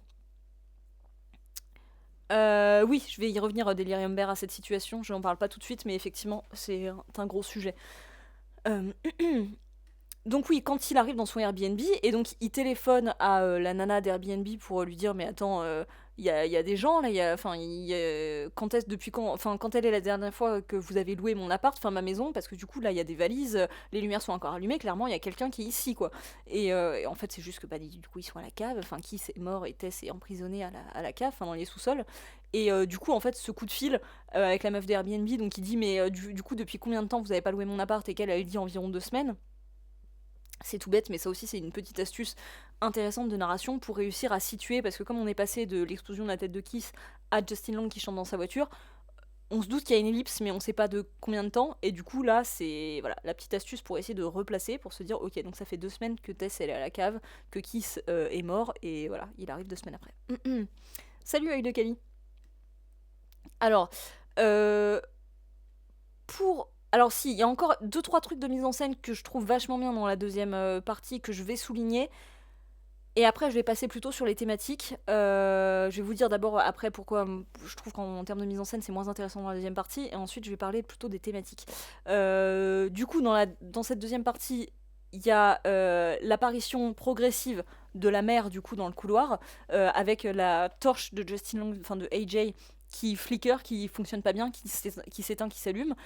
Bon, c'est tout simple, un peu comme procédé, c'est déjà vu, mais c'est toujours efficace. Où du coup, on est face à ce très long couloir. On est en POV, quoi. On n'a pas d'amorce de AJ. Et du coup, on est face au couloir en noir complet. Et par moment, la torche s'allume. Et on voit la forme de la mer qui commence à se dessiner au loin. Puis ça s'éteint. Puis ça se rallume. Et du coup, elle s'est rapprochée. Puis ça s'éteint. Puis ça se rallume. Et elle est juste là, évidemment. Je vais nous mettre une photo d'elle parce que ce serait dommage de se gâcher ce plaisir. Ça, c'est la fin. Je vais mettre la photo du début plutôt. Voilà. Et donc elle arrive sur lui. Donc ça, j'ai trouvé ça aussi plutôt efficace comme plan. Et un autre... Mais comment ça se fait des petits compliments et des petites conversations trop mignonnes dans le chat là. Donc ça, je trouvais ça intéressant. Et le moment où Justin Long, enfin AJ et Tess sont enfermés dans l'espèce d'oubliette là avec le toit, enfin pas le toit mais le couvercle en grillage, où on n'a pas encore vu la mère de manière très précise et continue, on va dire, et où du coup, on voit qu'elle va interagir avec eux à travers le grillage, mais on sait pas exactement comment. Et il y a un plan serré sur le grillage qui est à l'horizontale, on voit un peu, enfin en fait on voit ce qui va dépasser du grillage, qui est à peu près au niveau du haut du cadre. Et en fait, c'est ses cheveux à elle, comme ça, de profil, qui commencent à descendre en fait dans l'oubliette, quoi, à travers le grillage. On voit juste ses cheveux pendre comme ça et se rapprocher au fur et à mesure qu'elle, elle se penche sur eux. Et c'est dégueulasse parce qu'on voit toute. Enfin, ses cheveux filasses, extrêmement gras et tout, et qui, bah, comme on en parlait l'autre jour c'était sur Indica, on parlait du fait que les cheveux sont souvent utilisés de manière dégueulasse dans les films d'horreur, que ce soit bah, les films japonais avec Ring, The Grudge et compagnie, Darkwater. Mais du coup, voilà, les cheveux longs et souvent bruns, c'est souvent utilisé comme élément horrifique en fait dans les films. Et du coup, là, c'est parfait. Le fait on, on supprime du cadre le personnage en lui-même, qui est bien sûr très effrayant, mais où là, vraiment, on va vraiment jouer sur l'élément simplement des cheveux, qui de par leur apparence, en soi, en plus là, on les fait du coup bouger dans le cadre comme s'ils bougeaient seuls, mais ça sous-entend le hors-champ, toute la créature qu'il y a autour, qui est rattachée au bout de ses cheveux, et qui se penche vers eux, à travers juste la nature de ses cheveux absolument dégueulasses, qui laisse deviner la dégueulasserie du reste. J'ai trouvé ça très, très chouette. Et elle s'appelle la mère Tomate. Le personnage s'appelle comme ça. Enfin, en tout cas, sur les. C'est pas qu'il lui donne un nom dans le film, mais comme elle cherche à adopter les enfants, enfin les gens qu'elle prend pour ses enfants et à les nourrir, bah, on l'appelle comme ça. Euh, Et donc au moment où elle fait pencher ses cheveux comme ça à travers le grillage, elle leur tend aussi un biberon. Et putain, il y a ce plan un peu serré où du coup la focale fait que le reste du plan est flou, mais on voit un peu juste la tétine du biberon qu'elle agite devant eux et qui est genre toute mouillée et surtout qu'il y a des cheveux collés dessus. Ça me dégoûte. C'est le plan le plus dégueu du film. Putain, ils doivent foutre ça dans leur bouche.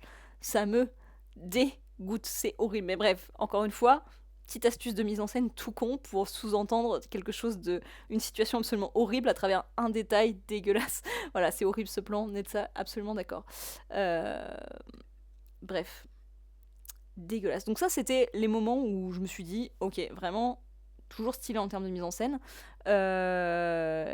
Et comment dire. Mais malgré tout, je trouve que justement, la réalisation est quand même beaucoup moins intéressante sur cette deuxième partie. Et j'ai trouvé beaucoup moins de choses à noter en termes de fulgurance de mise en scène que sur la première moitié. Tomate, je travaille dans le domaine cinématographique. Bah écoute, enfin j'essaye. Je suis critique cinéma chez Écran Large. Je parle de cinéma sur ma chaîne YouTube et sur ma chaîne Twitch. Et je réalise des courts-métrages. Voilà. Peu, peu, peu. Donc voilà, je trouve que, après, en termes de mise en scène sur la deuxième partie, moi je trouve qu'il y a que des choses au contraire qui sont presque ratées. Avec des raccords qui fonctionnent pas toujours, enfin en tout cas un rythme dans la mise en scène qui est beaucoup moins intéressant que le rythme hyper calme, hyper posé de la première partie, qui allait super bien avec l'ambiguïté qu'essayait de enfin, que nous communiquait le film. Et là, sur les scènes un peu plus d'action, un peu plus de peur pure, de suspense pur, je trouve ça vachement moins intéressant. Tout ce qui est la poursuite avec le château d'eau et tout, je trouve pas ça nul. Bien sûr, ça reste propre, ça reste correct comme mise en scène. Mais je trouve ça, bah, je sais pas. J'ai rien de plus à vous dire. J'ai pas d'exemple sur lesquels je peux vous dire, voilà, vous voyez, ce plan, il est nul. Mais par contre, j'ai pas d'autres exemples où je peux dire, où je me suis dit, putain, ça, c'est tellement bien pensé, ça, c'est tellement bien. C'est pareil, l'arrivée de la mère, du coup, qui va pour tuer le SDF en lui arrachant son propre bras et en tuant avec. Son arrivée, elle est anticlimatique, je trouve, dans sa mise en scène. Elle est pas, on la voit un peu venir, c'est un peu long, on n'est pas du tout dans le surgissement de quand elle arrive pour éclater la tête de Keith sur le mur. C'est un peu, bah oui, on la voit courir depuis le fond de la salle, mais on joue pas là sur les effets de flou, ni sur l'effet de surprise, ni sur l'effet de flou, c'est un peu entre les deux. C'est juste, c'est à peine, c'est juste correct. Je trouve que c'est à peine efficace, c'est juste narratif, quoi. C'est pas, bref, je trouve ça beaucoup moins intéressant. Ah, Delirium Bear, toi, tu trouves que c'est carrément cartoonesque? Ouais, je sais pas. Parce qu'en plus, du coup, on bascule dans l'absurde, enfin l'absurde, horrifique certes, mais le fait qu'elle lui arrache son bras et qu'elle le tape avec, c'est presque assez drôle. Après, le film a des aspects un petit peu drôles dans son horreur quand même, tellement il va loin par certains aspects, tellement il joue sur le dégoût avec, évidemment, quand elle donne le sein de force à AJ, enfin ce genre de choses. Mais Là, effectivement, pour moi, on n'est plus dans l'efficacité. Là, on est un peu dans la démonstration, dans le toujours plus loin, dans le voilà, et on est beaucoup moins dans la subtilité de la mise en scène. Et pour moi, ça a arrêté de fonctionner à ce moment-là. Vraiment, ça ne. Voilà, cette deuxième partie, je la trouve franchement, alors pas en termes de thématique, mais en termes de mise en scène, je la trouve globalement inintéressante. Et en plus, en termes de narration, parce qu'on va revenir sur les thématiques après, je trouve que ça raconte plein de choses intéressantes, mais en termes de narration, je trouve que c'est très très déséquilibré. Comme on disait, il y a trop de choses à dire, il y a trop de choses à montrer, trop de morceaux à recoller dans cette deuxième partie, mais il y a... ben, ça tient pas en fait. Et à la fin, la manière dont le film est conclu, la fin de AJ, les retournements de situation, donc lui, à la fin, donc finalement, déjà, on n'arrive pas du tout à croire que Tess, elle est pas morte après être littéralement tombée du château d'eau, même si elle est tombée sur la mer, on comprend pas comment elle est tombée sur la mer alors que la mer a sauté plusieurs secondes après elle, enfin bon, c'est n'importe quoi. Donc déjà, on n'y croit pas. Et le fait qu'elle ait survécu et que la mère aussi, finalement, et qu'elle le tue, mais ça se passe de manière tellement rapide. On n'a pas, il y a pas de conclusion, il y a pas, ça prend pas son temps, les choses se rebouclent pas bien. On voit ce que le film essaye de faire, mais juste en termes aussi bien d'horreur que de suspense ou même que de satisfaction narrative pure, ça, pour moi, je trouve que ça ne fonctionne pas vraiment, et que c'est très frustrant et très décevant, et que vraiment à la fin, on en est à regretter mais fois 1000 la première partie. Et vraiment, on se dit mais en fait, virez-moi cette pub, je veux revenir sur l'histoire initiale, quoi. Voilà. Donc c'est mon problème avec ce film, globalement. Sachant qu'en termes de mise en scène aussi, parce que donc là, ça participe aussi au fait qu'il y a beaucoup de choses. Et il y a les flashbacks dans les années... Alors, moi j'ai dit 70, je sais pas exactement ce que c'est 60-70, je sais pas exactement. Avec donc du coup la jeunesse entre guillemets de Frank, qui est donc le vrai propriétaire initial de la maison, et qui donc enlevait des jeunes femmes à l'époque pour les enfermer du coup dans sa cave, a priori malheureusement les violer, et ensuite élever les bébés qu'il avait avec elle et en créer toute une génération, toute une lignée incestueuse, sans doute en ayant des bébés avec ses bébés, enfin un truc absolument horrible, voilà. Et donc du coup on comprend cette backstory avec les flashbacks qui nous ramènent du coup dans ces années 60-70, où du coup là le ratio d'image change, donc pour faire un peu plus vintage, donc le ratio est plus resserré, je suis pas sûre qu'on soit tout à fait sur un 4/3, mais enfin voilà, on est un peu entre les deux. On a une image beaucoup plus colorée, une photographie beaucoup plus colorée. Et un aspect que je trouve hyper intelligent aussi, c'est quand Franck fait ses courses, on comprend avec ce qu'il demande petit à petit à la caissière en lui disant oui en fait ma femme va accoucher à la maison et je suis le seul pour l'aider, donc en fait il me faut genre des grands latex, il me faut des draps en plastique, il me faut genre un seau, des trucs horribles et tout. En fait nous on comprend petit à petit que clairement il parle d'assassinat et de torture, et elle comment dire, l'employée du magasin, elle est super gentille, en mode oh c'est tellement bien ce que vous faites, vous allez aider votre femme à accoucher, tenez, est-ce qu'il vous faut ça aussi, vous êtes sûr vous voulez pas des gants latex, vous êtes sûr voilà.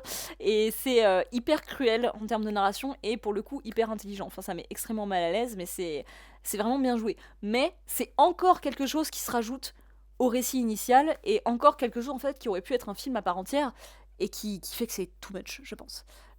Après, ce qui est hyper intéressant aussi, parce que donc je place ça rapidement parce que ce sera pas sur ça qu'on va se concentrer après sur les thématiques, mais c'est le fait que ça parle aussi de la manière dont certains quartiers se retrouvent à être complètement abandonnés, parce que même si on nous dit pas exactement ce qui a causé la mort de ce quartier de Détroit, qui d'ailleurs existe vraiment, je crois, il me semble, on voit du coup dans le flashback que c'est encore un quartier résidentiel très bien fréquenté, tout coloré, tout propre, machin, avec des gens classe moyenne, qui du coup dans le présent bascule dans un repère de monstres et voilà, de gens extrêmement pauvres et défavorisés.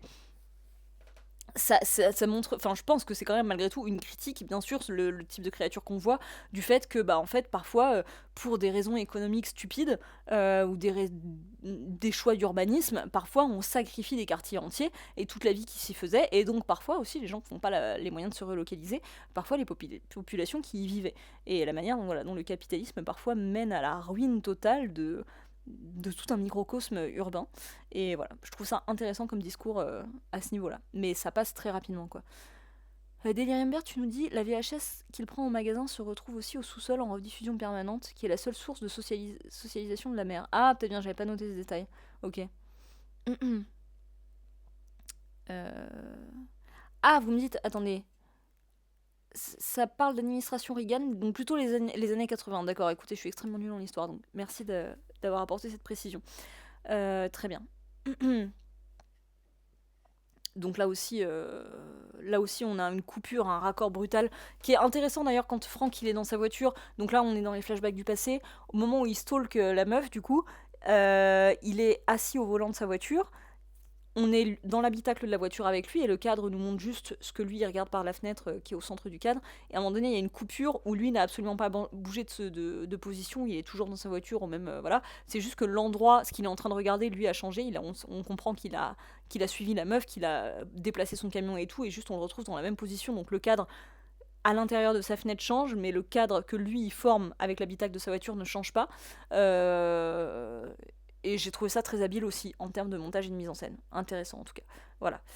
C'est un peu pour les qualités que je trouvais à la deuxième partie. Mais le reste, je trouve que c'est plutôt mal ficelé, malheureusement. Ça prouve juste que le réalisateur, manifestement, il sait vraiment ce qu'il fait et que c'est un très bon réalisateur. C'est juste qu'il a peut-être besoin de cadrer davantage ses idées, si je peux dire. Après, maintenant, pour ce qui est de parler des thématiques du film. Je suis mal assise, putain, je vais sortir de là avec un mal au dos. Je vais changer un peu de photo parce que là, on l'a assez vu, madame. Hop. Qu'est-ce que je peux nous montrer? Ah voilà, alors ça, c'est le flashback. Vous voyez le ratio d'image qui a un peu changé, qui est plus resserré. Et comme la photographie est tellement plus colorée que par rapport à ça, voilà, ou à ça, en termes de photographie, ça n'a rien à voir. On est aussi beaucoup plus. Bref, on est plus coloré. Ah oui, puis tout est filmé en grand angle en plus. Il y a quelque chose d'un peu bizarre, là, comme si tout était filmé à travers ouais, un fisheye ou un grand angle, enfin quelque chose qui donne une autre nature à l'image et qui aide à se projeter dans une autre époque. Là, on a aussi le type de plan dont je parlais avec un personnage, du coup, enfin, je fais un pas en arrière parce que c'est dans la première partie, mais où du coup, là, le personnage se retrouve face à un couloir et comme nous, on est placé, enfin, la caméra est placée au fond du couloir, on a un point de vue. Enfin, le récit est du point de vue de Tess, mais par contre, la caméra, elle, dans ce plan-là, a un point de vue inconnu, qui est juste le bout du couloir, qui suscite en fait dans tout l'espace qui se trouve entre Tess et nous, qui est un espace qui pourrait être rassurant. Le placement de la caméra qui est à la fois pas hauteur d'homme, qui est plus bas, donc qui sous-entend un regard qui est pas forcément humain, même si c'est pas un regard qui est incarné, hein, même s'il n'y a pas une créature forcément qui se trouve à cet endroit-là, ça étrangifie la chose et ça fait ressentir toute la distance qu'il y a entre elle et nous, et du coup, ça donne l'impression qu'il y a des choses qui peuvent exister dans cet espace, des choses cachées qui peuvent vivre dans cet espace, qui peuvent observer cet espace, qui ont peut-être conscience de cet espace et du coup de sa présence ici. Voilà, pardon, c'était juste une petite parenthèse. Je reviendrai sur les flics après. Ouh. Bref, ce que je voulais vous dire, sinon, en termes de thématique, ce que je trouve intéressant, c'est que le film est quasiment. Est-ce que je peux prendre l'ordinateur sur mes genoux? Je serais tellement mieux installée. Oui, j'ai l'impression que ça va marcher.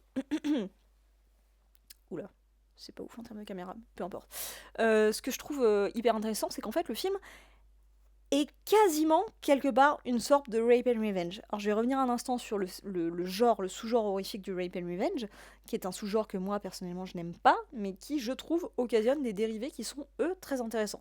Donc vous connaissez peut-être, le rape and revenge, c'est un type de film d'horreur qui suit en général un même scénario, comme son nom l'indique sans secret, sans mystère.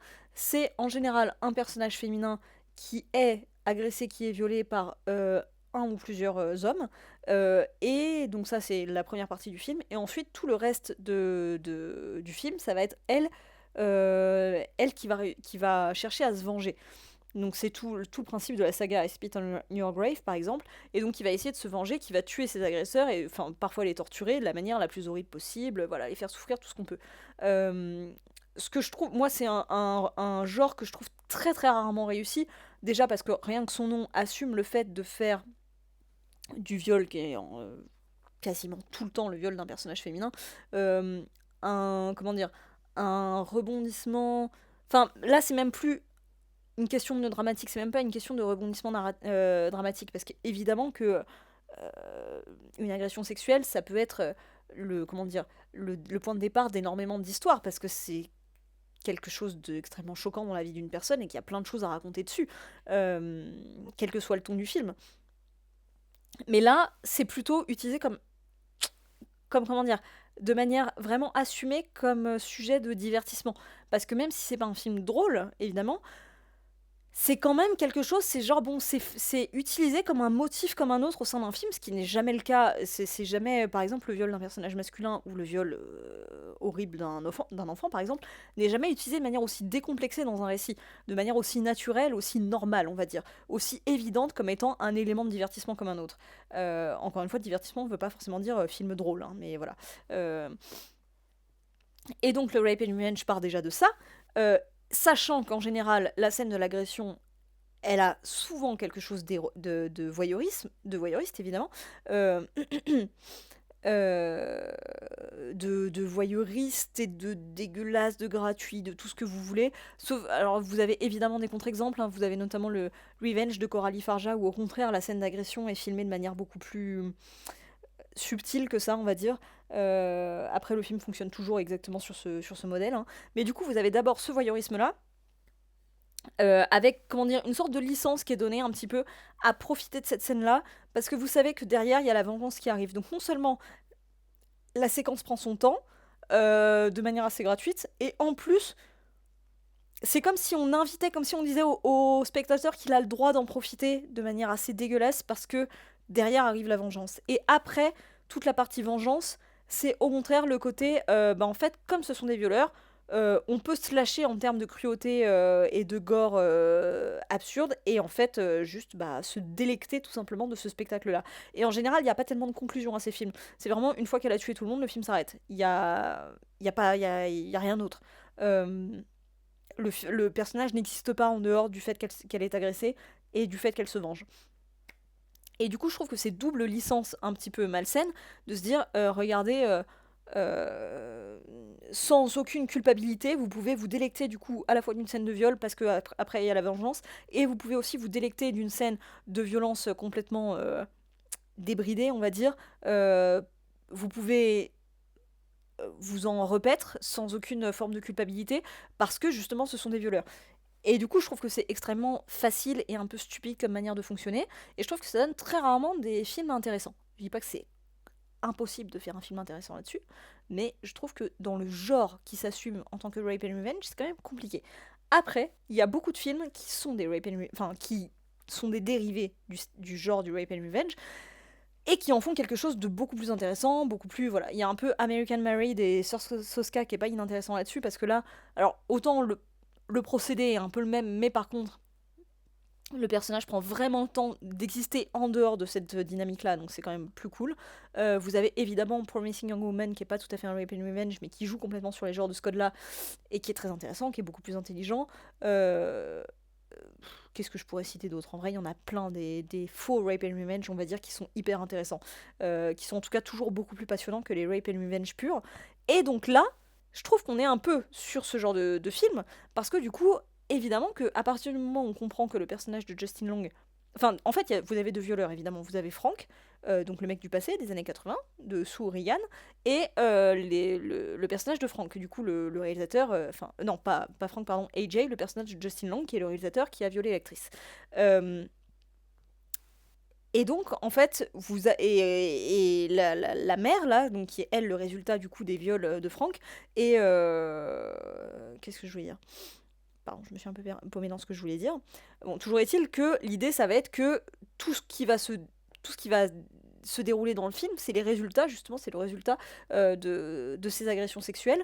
Et en fait, il y a un parallèle évident qui est fait entre Frank et AJ.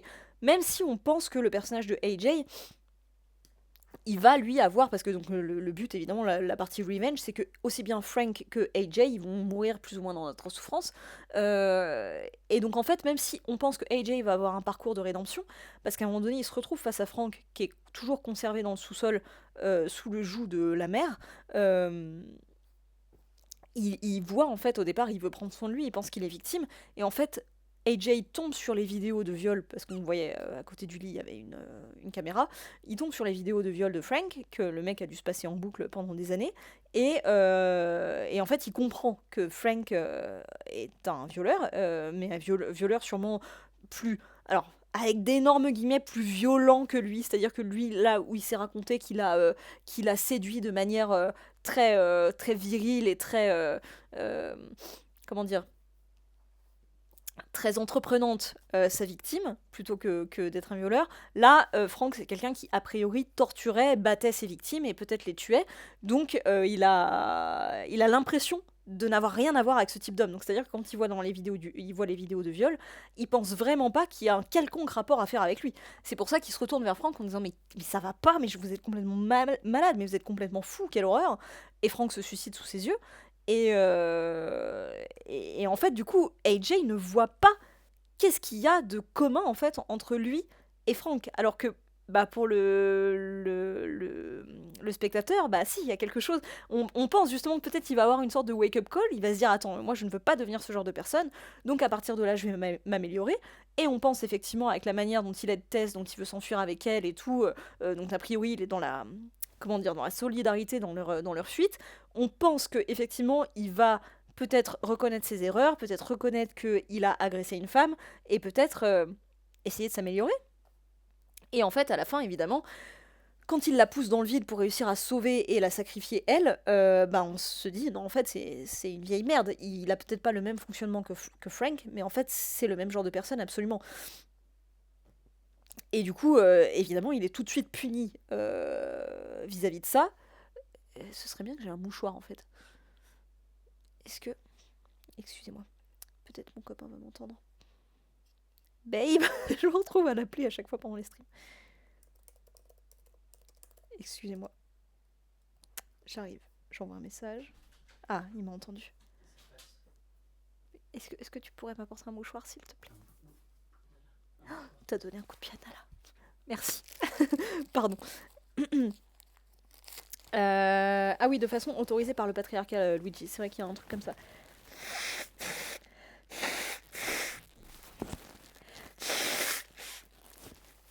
Oui, Babe 2, très bon film, effectivement. T'as raison, Robo Sensei, il se suicide quand AJ dit que les policiers vont arriver. Absolument.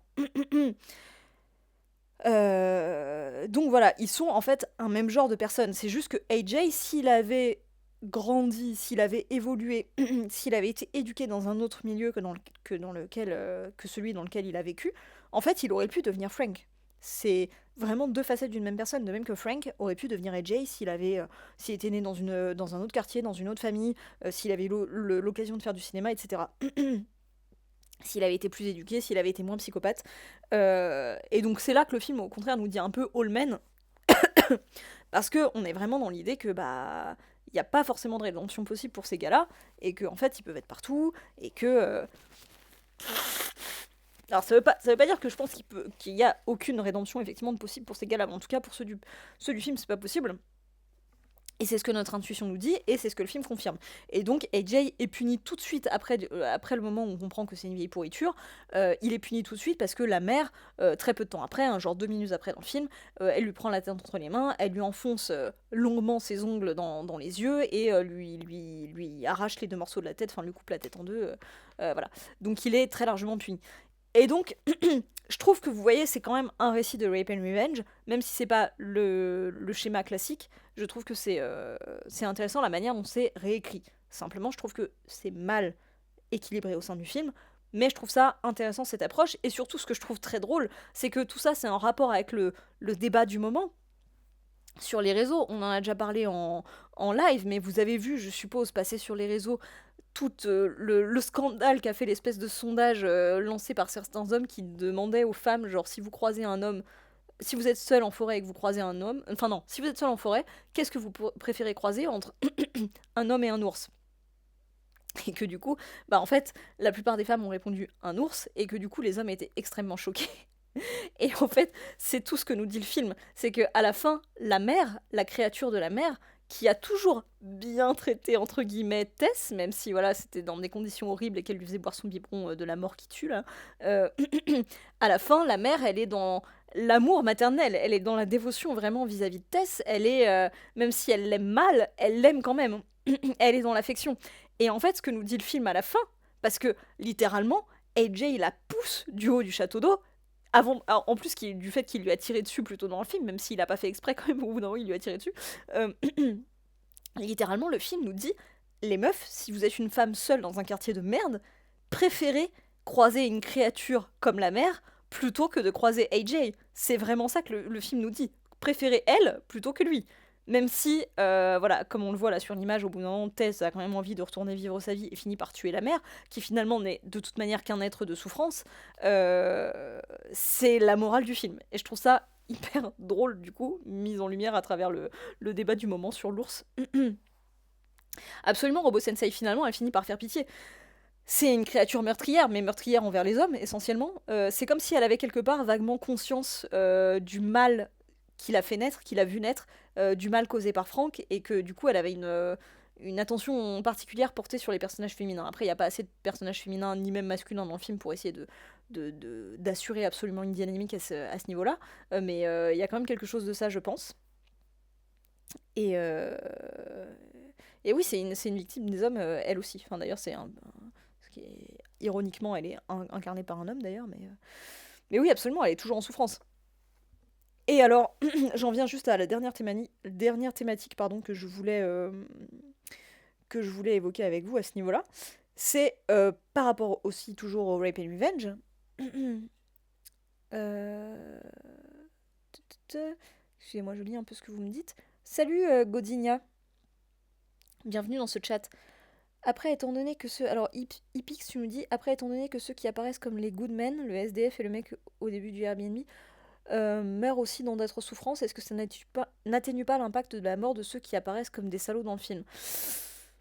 Je suis pas sûre, Ipix, parce que je pense que quand même le film, à travers son point de vue, est capable de nous faire sentir la différence entre les morts qui sont des justes retours des choses et les morts qui sont des dommages collatéraux. Après, encore une fois, la mère, ça reste une créature absolument meurtrière et horrible, on est d'accord, hein. Encore une fois, on ressent de la pitié pour elle, elle est dans la souffrance, elle est capable de sentiments et tout, mais ça reste une forme de puissance pure et destructrice, hein. C'est pas, voilà, c'est pas une science exacte à ce niveau-là. Il faut pas attendre d'elle d'avoir un discernement parfait, bien sûr, mais mais en même temps, tu vois, le film a tellement un discours par moments all-men, et le film nous donne tellement peu d'éléments sur Keith au début qu'on ne sait pas au final si ça aurait été quelqu'un de bien ou pas. Le SDF, c'est pareil, on ne sait pas, il les aide certes, mais est-ce que ça aurait été quelqu'un de bien? On ne sait pas. En tout cas, le film est dans une logique de méfiance totale et de vengeance envers les hommes, de toute manière, de manière assez indiscriminée. Mais le personnage d'AJ est là pour nous montrer aussi que ouais, même quand on croit qu'ils sont gentils, bah peut-être qu'il faut pas le croire justement, et que la sûreté, c'est peut-être juste les éliminer. Salut Bot Dorati, merci beaucoup pour le follow. Je vous dis ça, je vous dis pas qu'il faut tuer tous les hommes, c'est pas ce que je suis en train de dire. Je suis en train d'essayer d'analyser le film. Autant le SDF, alors Spooky nous dit autant le SDF ça sent la balle perdue, autant qui on reste sur une interrogation le concernant. Oui, je suis d'accord. Tous des connards, même mon papa. Oh, Luigi, il y a une histoire triste derrière ce message. Donc, ce que je voulais dire vis-à-vis du coup, encore une fois, de la thématique Rape and Revenge, c'est que là, on nous a montré le résultat de l'horreur la plus totale que pouvaient donner les violences, enfin les VSS, les violences sexistes et sexuelles perpétrées par les hommes. Donc, ce résultat incarné sous la forme monstrueuse de la mère. Et en même temps, du coup, là, ce que le personnage de la mère, en fait, on atteint une autre dimension parce que on va continuer cette perversité en allant encore plus loin, c'est-à-dire que la mère, elle apporte la dimension euh, maternelle, justement, la dimension familiale, la dimension nourricière, à la dimension crime sexuel. Et du coup, on arrive dans quelque chose de parfaitement dégueu, où en fait, voilà, elle, quand elle donne le sein à AJ, elle n'a pas l'impression de faire quelque chose de mal, mais ça apporte évidemment quelque chose d'extrêmement dégueulasse d'avoir ce mélange de trucs sexuels, parce que donc AJ est un homme adulte et qu'elle lui donne le sein dans la bouche, voilà, et du coup quelque chose de maternel. On est vraiment dans la perversion totale, du coup, qui perpétue un peu la tradition d'inceste instaurée par Frank. Et c'est un peu pour moi voilà le stade encore supérieur, on va dire, des choses dégueu qui sont montrées habituellement dans les Rape and Revenge. Et pour moi c'est un peu aussi la continuation, vous voyez, C'est là où je trouve que le film a quelque chose de peut-être un peu facile dans son dans la manière qu'il a d'être horrifique, parce qu'au départ, sur la première partie avec Kiss, moi je pensais vraiment que le film allait réussir à trouver de nouvelles manières de nous effrayer ou de nous choquer. Et en fait, c'est que là, on retombe parce que le côté genre oh ouais, la meuf elle a des seins dégueux, en plus elle les met dans la bouche du mec et tout. Voilà, manier ce genre de thématique et de dégoût d'un corps féminin, c'est souvent le cas dans les films d'horreur. C'est un peu facile. Je trouve que moi j'ai été un peu déçue de me dire ah ok on tombe dans ce délire là qui est quand même le délire de pas mal de films de série Z d'horreur. Pardon. Et, euh, et en fait je trouve qu'on est un peu dans la continuation. C'est ma mère qui disait ça souvent quand j'étais ado et je trouve qu'elle avait raison. À l'époque où j'étais ado et où j'étais entourée de je sais pas, de pas mal de groupes. Enfin, mon frère, par exemple, écoutait pas mal de métal. Et autour de moi, il y avait pas mal de mecs, ou de gens d'ailleurs, pas que moi. Mais alors, moi, parfois, j'étais attirée par des films gore. Parfois, les gens autour de moi étaient attirés par des films gore, que ce soit des mecs ou pas. Mon frère, voilà, évoluait dans un univers assez métalleux où il y avait pas mal aussi de vénération d'imagerie gore, on va dire, et très violente. Et ma mère, elle disait, au bout d'un moment, quand c'est fait de manière extrêmement gratuite, euh, c'est quelque chose, elle avait l'impression que c'était un peu la continuation de l'humour pipi caca de quand on est petit. De la fascination pour la pisse et la merde qu'on peut avoir quand on est petit. Quand on est grand, la version adulte, c'est la fascination immédiate et gratuite pour les aspects gore, enfin pour la chair, le sang, les organes, voilà, et éventuellement avec une dimension sexuelle. Et je trouve que c'est assez vrai. Peut-être un peu simpliste comme lecture, mais moi c'est souvent les effets que, même si évidemment que j'aime le gore dans certains films et que je trouve que ça peut être très bien utilisé, très intéressant, parfois même très esthétique, enfin plein de choses différentes, très pertinent, tout ce qu'on veut. Euh, Parfois il y a des utilisations de gore extrêmement gratuites ou enfin gratuite c'est un peu trop simple comme mot, mais euh, je sais pas, dépourvues de sens, dépourvues de sous-texte ou plein de choses qui sont vraiment dans le l'immédiateté de la dégueulasserie de la chose, un peu en mode voilà du gore et on va rajouter ça, en plus il y aura une dimension sexuelle par-dessus, en plus ça va lui foutre ses boobs dans la bouche et tout, et où on est un peu dans la facilité, je trouve, de genre qu'est-ce qu'on peut imaginer dégueu, mais voyez vraiment le côté un peu régressif et enfantin de se dire voilà le truc le plus dégueu, si c'est pas le caca c'est un peu ça quoi, et je trouve que c'est un peu facile et décevant de la part du film, encore une fois, avec ce par quoi il commençait. Même si, encore une fois, toutes les thématiques que j'ai soulevées, la morale du film, je trouve ça à la fois drôle et intéressant et pertinent et politique et tout ce qu'on veut. Et en même temps, dans sa manière de développer l'horrifique, l'horreur, je trouve pas ça dingue. Je trouve pas ça fou. Je rattrape un peu ce que vous dites dans le chat. Euh, un film d'horreur psychophobe Godzilla, je suis pas sûre. Je suis pas si sûre. Je sais pas ce que vous diriez dans le chat. Je partirais pas spécialement du principe qu'il est psychophobe parce qu'il parle pas vraiment de troubles mentaux. Là, pour le coup, on est vraiment enfin, dans le fait d'assumer totalement que les hommes qui torturent, qui violentent, etc., sont en pleine possession de leurs moyens, justement. Et la créature, du coup, la mère, là, euh, c'est pas tellement sa folie qui est mise en avant, c'est juste comment dire, le fait qu'elle est dégénérée, mais au sens propre du terme, parce qu'elle est le résultat de plusieurs générations d'inceste, quoi. Où sont les autres... Alors, Delirium tu me dis, où sont les autres membres de la famille de la mère? Ils sont censés être toute une tripotée, non? Au fil des décennies. Bah, je sais pas, parce qu'en même temps, je suis pas sûre qu'il y en ait beaucoup qui survivent dans ces conditions, quand même, et sous cette forme, parce que je pense qu'il y en a beaucoup qui sont assez déformés, qui sont malades et tout, donc... Mais c'est vrai que moi aussi, à un moment donné, j'aurais eu tendance à penser qu'il y en avait d'autres autour. Mais bon.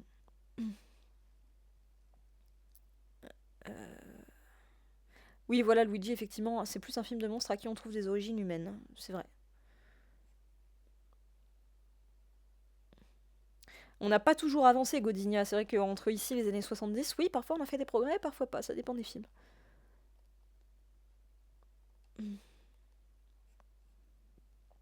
Euh, J'ai même pas compris pourquoi la question a été posée, d'accord. Euh, il a dû garder que les filles après un moment plus la possibilité de procréer. Ouais, sans doute. Et c'est vrai aussi, Spooky, qu'on a peut-être pas vu tous les couloirs du sous-sol. Hum, hum, hum. Bref, voilà. Voilà globalement ce que j'avais envie de vous dire sur ce film. Alors que parcours mon diaporama, est-ce qu'il y a d'autres choses spécifiques que j'avais envie de vous dire?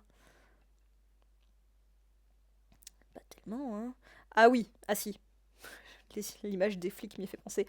Évidemment aussi le film est une, comment dire, une sorte de mise en scène aussi de toutes les formes de misogynie qui peuvent exister.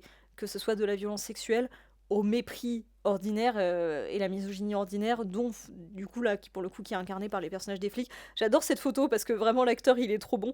On voit tellement dans son regard qu'il est en train de lui dire merde, genre vraiment à aucun moment on va vous prendre au sérieux parce que vraiment Tess elle a réussi à s'échapper, elle est genre couverte de pourriture et de sang et elle est en mode s'il vous plaît ça fait 2 semaines que je suis prisonnière dans une cave, on m'a fait prisonnière, il y a littéralement la créature qui m'a enfermée qui est probablement en train d'assassiner le mec qui m'a rejoint et tout et les mecs ils l'écoutent absolument pas et ils ont trop la flemme de se déplacer et en fait au bout d'un moment ils lui disent que si elle leur fout pas la paix ils vont la foutre en tôle. Ils sont vraiment, genre, vraiment dans le mépris total depuis le début. Ils pensent que c'est une craquette du quartier et tout, genre en mode qu'elle peut absolument rien dire de sérieux. Et donc elle se retrouve face à un mur total. Et en fait, ça c'est voilà un peu le premier niveau de misogynie. Et après, en fait, tout l'éventail de la misogynie qui va jusqu'à la torture et au meurtre qui sont exposés par ailleurs dans le film. Donc bref, je le trouve intéressant. C'est un peu un film un peu complément de Men finalement de Alex Garland. Même si, bon, Men, on pourrait faire un stream dessus, un de ces quatre. Je pense qu'il a encore une toute autre lecture, mais voilà. Est-ce que ça vous plairait un stream sur Men? Parce qu'en vrai, j'aimerais bien en faire un. Euh,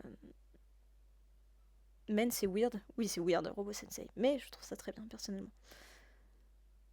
Euh, Bref.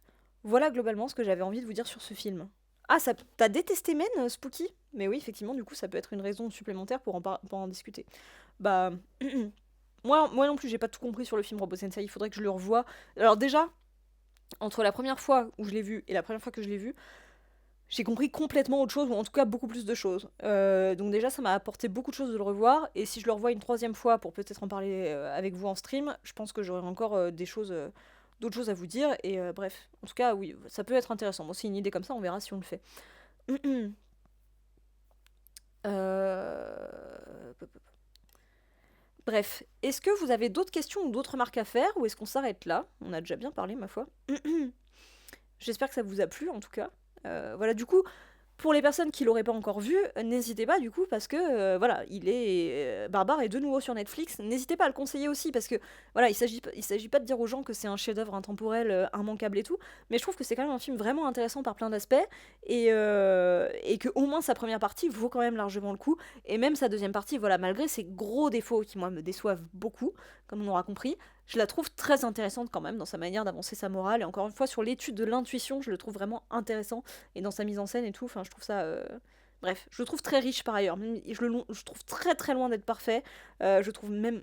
Si je prends dans son ensemble l'effet qu'il me fait dans son ensemble avec le fait que la fin me déçoive beaucoup, je le trouve même pas dingue, mais je le trouve hyper riche et hyper intéressant. Oui, absolument, j'ai soif, Robo Sensei. Et oui, je suis désolée, on n'a pas assez vu Nala, c'est vrai, elle est retournée dans sa niche, la pauvre. Justement, je vais essayer de la sortir un peu là, qu'elle arrête de déprimer. Euh,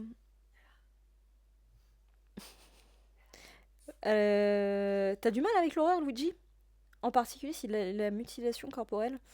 Là, il y a des choses un peu dégueu. Il y a des choses un petit peu dégueu. Je sais pas si tu considérerais que ça rentre dans le cadre de la mutilation corporelle, mais quand même, quand Kiss il se fait éclater la tronche.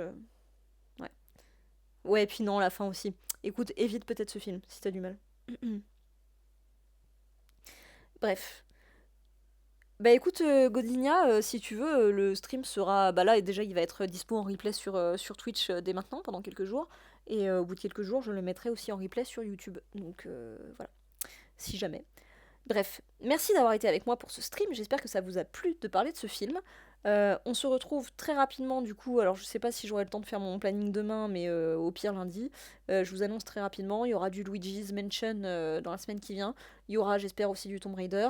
En stream cinéma, je sais pas exactement de quoi on va parler. Je sais pas si ce sera sur. Faut voir ce que j'aurai le temps de voir.